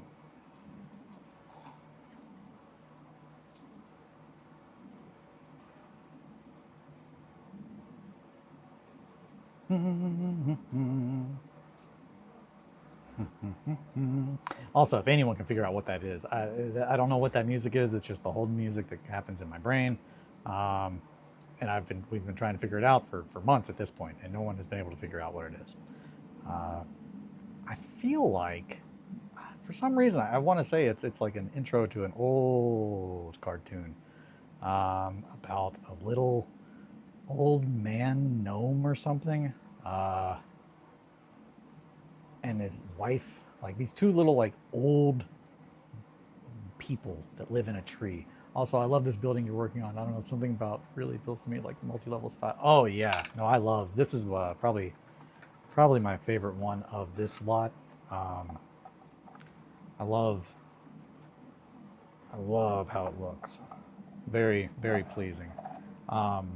Because the board is 2 feet round, which I don't think Styx was here when I showed the board, but here's the board. It is currently drying. I've got it's a 2 foot round piece of wood, so it's a little hard to put on the table, but and show with the cameras. But there's a couple spots that I definitely am going to have to touch up because they were not dry, even though I thought I was being real slick, and the baking powder came up. But especially around here at the top, I really love the mix of the dark gray black with brown fading into lighter brown. But because it's a 2 foot round, like I needed to make sure that the buildings weren't too big, because there's a specific scenario that essentially the 4 buildings are around it, and there is this watchtower that goes in the center. And essentially, the objective is there is an archer on top of that tower keeping an eye over this little farmstead. And you are trying to raid these houses for supplies, and also contend with bandits. Yeah, I really love the design of this little building. It's definitely my favorite out of these. I don't know if it's my favorite one I've printed, because there are some in the Greendale like little set that are really, really cool.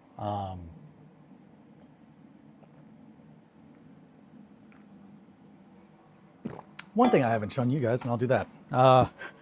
What I was doing with Trench Crusade before I stopped myself, because again, self-control. We gotta have self-control. Otherwise, we just go crazy and we do all the stuff at the same time and nothing ever gets done. But, so Trench Crusade, because they finally have made a game that I get to enjoy trenches, I'm so excited about this. So I started working on, I'll zoom out, started working on this. This is one of the little buildings from Grimdale. And the difference between Grimdale, this is from Grimdale. Greendale is this fully complete. So in the event that I wanted to have the terrain be destructible, which eventually I do, I could have the whole model and then eventually replace it with a destroyed one. So essentially I'm going to make the different places that the buildings are on are going to be blocked out. So when you put them together, the trench is formed by the sides here. And I wanted to make sure it looks like that a trench had properly collapsed. And the thing that I really liked was I made a little tunnel under there. So while you're playing, you can move people underneath of there. And then, you know, of course, with the desire to take lots of pictures, having the little floorboards still visible underneath of there just really sells how realistic it'll look. But this is going to be like, I mean, it's definitely the biggest project I've ever done. But with Trench Crusade, it is played on a 3x3 or a 4x4 board. And it uses one of the main points of it is the campaign system. So as you play games, your characters live, die, get better, get worse. And I've wanted to be able to play a game where I can show one, you know, oh, hey, so-and-so lost an arm. Well, okay, I can do that. I can take an arm. But what about the environment? Because that is going to change as well as everything does. Good old Trenchfoot. Oh man, I love World War I. It's probably my biggest interest. I consume any form of information about World War I that I can. It's just such an interesting time period, which is part of the reason when Trench Crusade came out, I did not initially trust it because I was like, okay, heaven and hell fighting in a World War I kind of setting. This seems like it's pandering to me. Do they really like what they're making? They do. Turns out there's just other people out there who love things as much as I do. And that's always great to find. Destructible environments for that game would be so cool. Yeah, I'm so pumped about it, and that's why it's just like I have to hold back. But the goal is I want to make a playing area for the campaign that is based off of an actual map. I plan to do a legitimate cartographic style map of a huge area of terrain and determine where each of these buildings are on it so it can be mapped out. And then when we go to play a game, we can be like, okay, where is the group that we're playing with? It's like, okay, it's over here. So then we can zoom in, find out what terrain is needed for that, and then replicate that on a board using modular terrain. But it is part of an overall just monstrous size board, very, very, very, very, very big. From somewhere actually for World War I, or am I misunderstanding? So Trench Crusade is, and yes, so Trench Crusade takes place in, I believe, 1914. However, it takes place with a very small adjustment to the timeline that during the First Crusades, the Templars make it to Jerusalem and they find underneath a large cathedral or whatever, in one of the vaults, they find something not great. They don't really specify what it is, and they bend a knee to it. And in doing so, open a gateway to what is assumed hell. So it is heaven and hell fighting with each other since the First Crusades. So just hundreds of years of just like, so America doesn't exist because we never got to that timeline. But it's very interesting how they've pulled in different people from history, like Browning. Browning is a saint, which I love because it's one, I've always liked the Browning automatic rifle is my favorite firearm from a physical standpoint. It's just there's something about it that is just very, it's like that looks good. That's a good one. But yeah, he is a saint. A lot of the people like scientists and whatnot are looked at because it's very much the same kind of concept as like, you know, Fury Road that I was talking about the other day, and like Warhammer, where it is a blending of science and religion and a loss of history and understanding. So that is the setting of Trench Crusade. Is the war has been raging for like centuries now between heaven and hell, where they are trying to contain this hell pit. And it's Mike Francina did the concept art. Like I think he is the one who like came up with the concept, and then Tomas Piernan, who made Mordheim, came up with the rules for it. I am so obsessed with it, but I have so many other things that I have to do before I just jump into that because it's going to be a long road. And this is like a 2-foot board, whereas the other one is like it's going to be really, really, really, really big. But part of the central piece is definitely going to be the 7x7, or sorry, the 7.5 by 5.5 board, like the cathedral. That is going to be like a hell pit on the giant map that I'm playing, or that I'm planning. So it's going to be big enough to house that. So I don't know how big the overall board would be. Like if we took all the stuff, it would not be playable on, but having it in my head of mapped out makes it to where we can like zoom in and play small little skirmishes in every little spot. And then, you know, oh, hey, if that building is destroyed, just like track that down. And then also just love the idea of, oh yeah, we're going back through this place. And it's just like being able to show what has changed in the time period, because again, with World War One, the back and forth of it in no man's land is such a big aspect of that time period. I really want to show that. That's one of my All Quiet on the Western Front is one of my favorite books. I don't know if I could say it's my favorite. It's one of them though, for sure. But the amount of parts in there where the narrator describes going like I remember the very first time I read it, it really struck home with me. The narrator going to talk to somebody, having a smoke, leaving, realizing they forgot something, turning around to go back, and they're not made it very far, but there's just so much noise, and so like they're just living in hell that they don't even realize, oh shit, while I was gone, an artillery shell fell and obliterated that entire bunker that I was just in. Like it's just gone now. And like just that little bit of time is like the only difference between like I would be here and I would not be.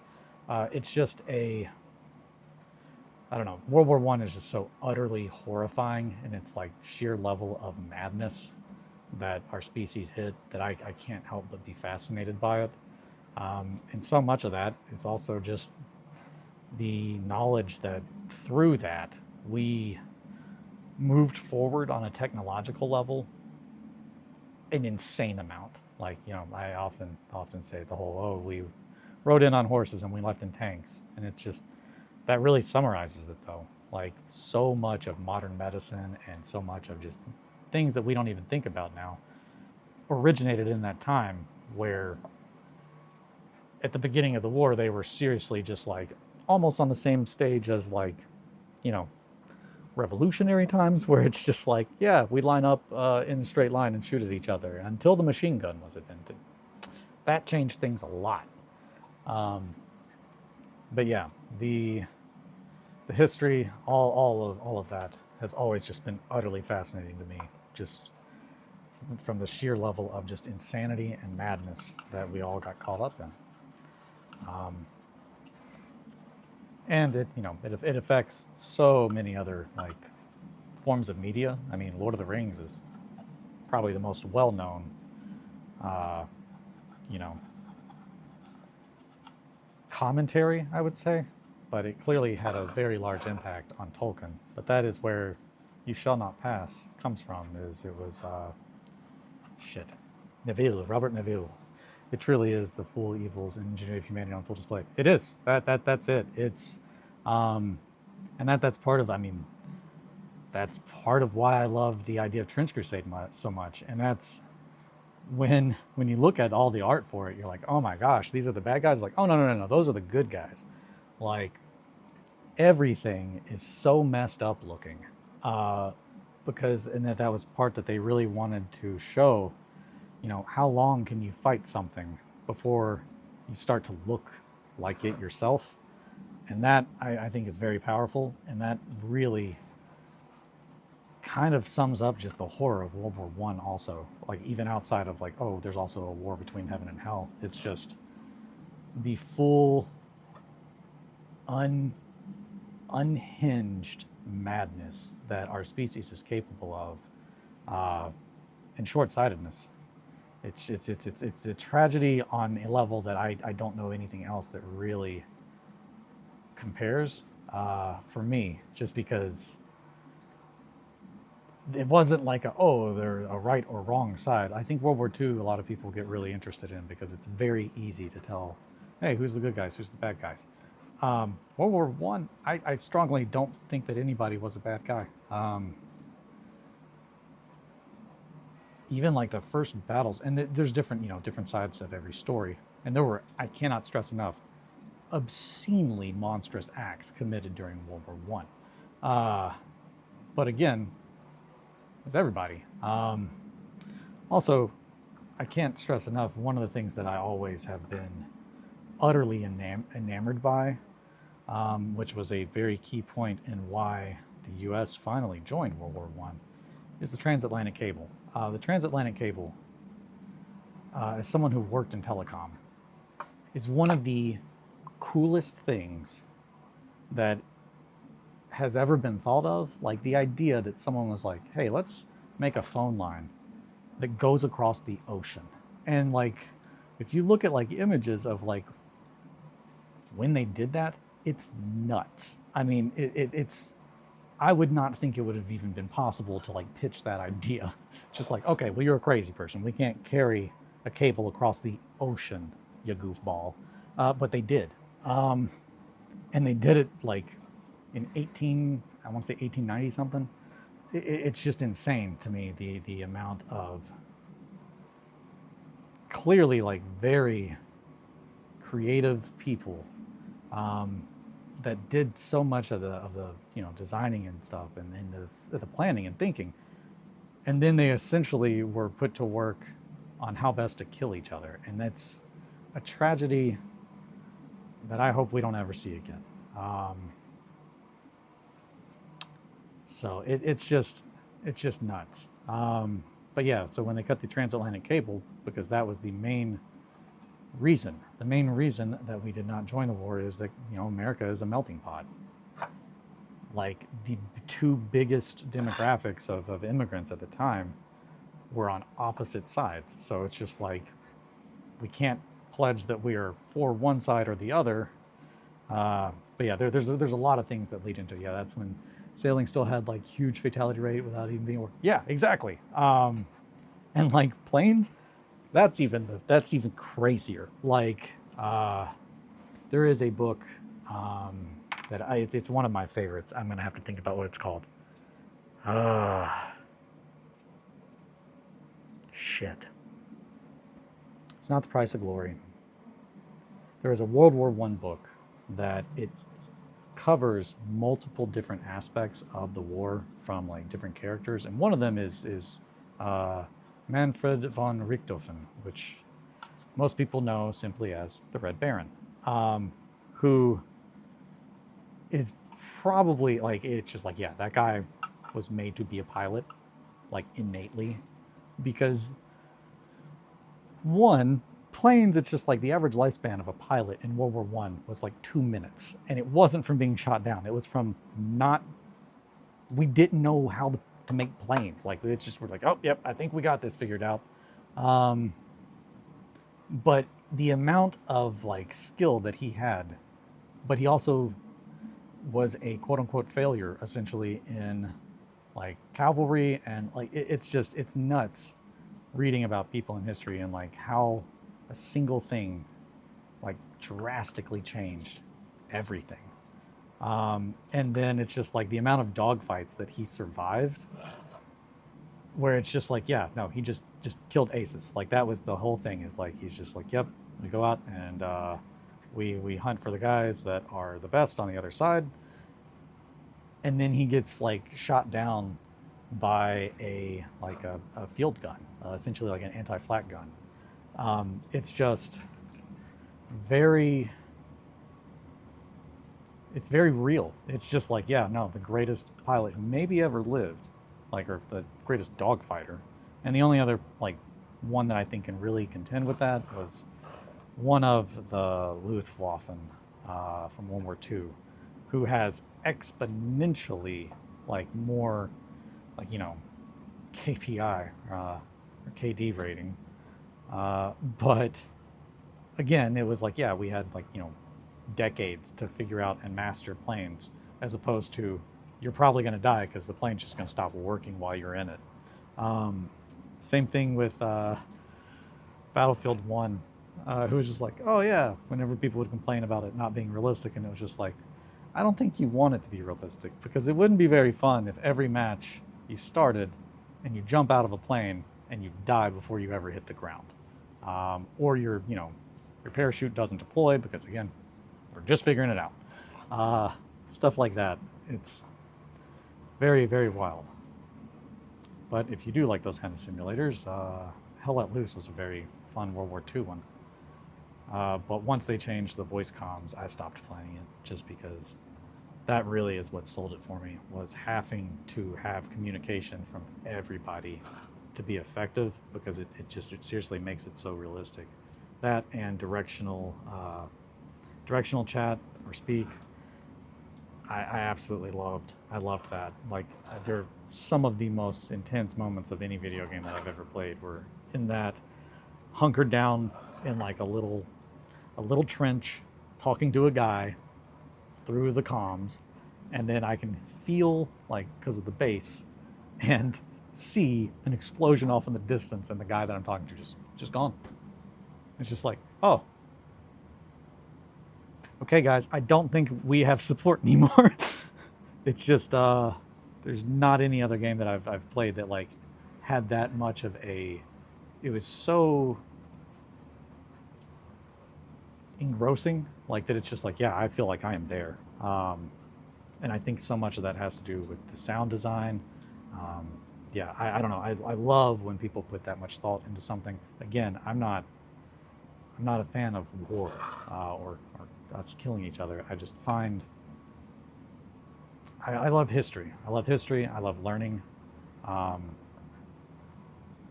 honestly, I love horror. And I don't think, because it really, I think that's it, is the being able to take something terrible. If we can't learn from it, then it's just a waste. But being able to learn from things, even if they're horrific, is really important for our species and ourselves, I think.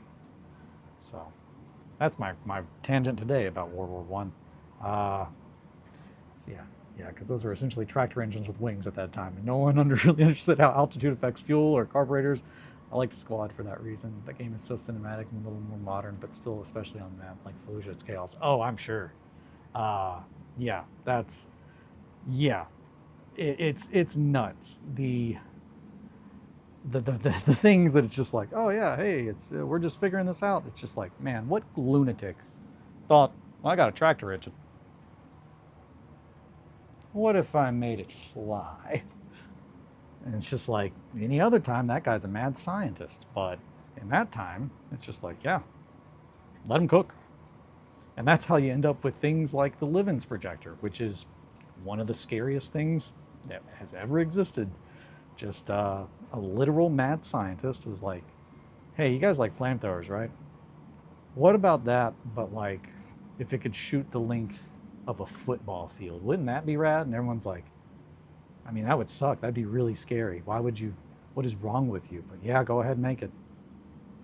And they did. Lens projectors. There's a really fun video on YouTube of a World War I historian, or two, and they find they're going to like see one of the last functional Livens projectors, and when it fires up, they are so far away, and it singes their like eyebrows and shit. But it is so horrifying, and he just stands there and he goes, "Dear merciful God." And it's like, yeah, what else can you say? It is just absolutely nightmares, just nightmare fuel. And as far as horror, there are a few things I think, and I talked about that yesterday. Reading accounts of anybody in World War One, like that is like really, yep, they were there. You know, because it's just the most nightmarish shit that you've ever read. Just very, very interesting, very sad, tragic. It's just tragic on the most base level. But yeah, I've ranted about that for a hot minute. I've not played Squad, but I have heard that it is very, very good. I'm definitely more prone to being interested in games that are an older time period. I've not played many modern day shooters. I've never played Call of Duty outside of like, I played a smidgen like versus an AI with my roommate years ago, but I've always been more of a fan of World War stuff, just because of the technology and just because I can learn more. Like, which World War II I had no interest in until Battlefield 1 was made. And DICE did such a good job, not at making it like, oh, this is World War I like it was, but really capturing the tone and making sure to include so much information. The amount of stuff you could learn by playing that game and just going and reading different little things that you find, I really loved that, because that's literally what I try to get out of all that, is just learning things. Yeah, I love to learn, love to teach others. Death coming from so far away you could hear it or see it. Yeah, same with the Paris gun. There is at the Imperial War Museum in London, there is a howitzer, a siege howitzer called Mother. It has the name like on it, and it's wild being there in the room with that thing and just being like, this piece of machinery probably killed more people than I've ever even met. Like, that is a horrifying thing to really think about, because it's just like, they just fired them nonstop. They made mountains out of shell casings, of like artillery shells. Like, just horrifying. But yeah, artillery is one of the absolute scariest things. And just hearing it, not knowing where it's coming from, God. And having to learn the different sounds that they make, like that's a big thing that they talk about in All Quiet on the Western Front and a lot of other media from that time period, is having to listen to the pitch and the tone of what is falling, because you can tell what kind of shell it is and what you need to do to not die. And that is such a scary thing to think about. That's just like, yep, your life depends on being able to identify noises that you've never heard before from one another, to know where you need to go to not stop existing. Yeah, really nightmare fuel. On that note, though, I think I probably am going to stop and go have some cereal. Thank you guys so much for hanging out today. Sticks, Possum, Mowgli, Shankly. I think that's everybody that was in here today. Sticks, Possum, Mowgli, Shankly. Yeah. Thank you guys so much for hanging out and keeping me company while I paint these. I am very close. We're very close to being done with the terrain. So I'm hoping to start being able to make game video content, or at least stream some games that we play, and then make those available for rewatch later. But I'm really excited to finally be able to dive in and showcase this game to everybody. So thank you guys so much for your time. As always, it is your most valuable resource, and the fact that you spend it with me. Thank you for grandpaing for us today. Oh, no problem. Don't get me started on grandpaing. I'll grandpa about World War I all day. My wife will tell you. It's just, oh yeah, don't get him started. He just loves talking about it. But no, thank you guys so much for your time. It's the most valuable resource that you have, and the fact that you spend it with me seriously means the world to me. Be good to yourselves and to each other. Take care. Sit pretty. Have a good one. I'll see you guys. I will be doing the evening hobby hang at 7 tonight. I'll probably be working on whatever I don't get done between now and then. But in the event that everything is wet and drying, might go back to grief. We'll see. We'll see. Or if you guys just want me to work on grief, I can do that then. But yeah, no, thank you all so much. Take care. Bye, friends.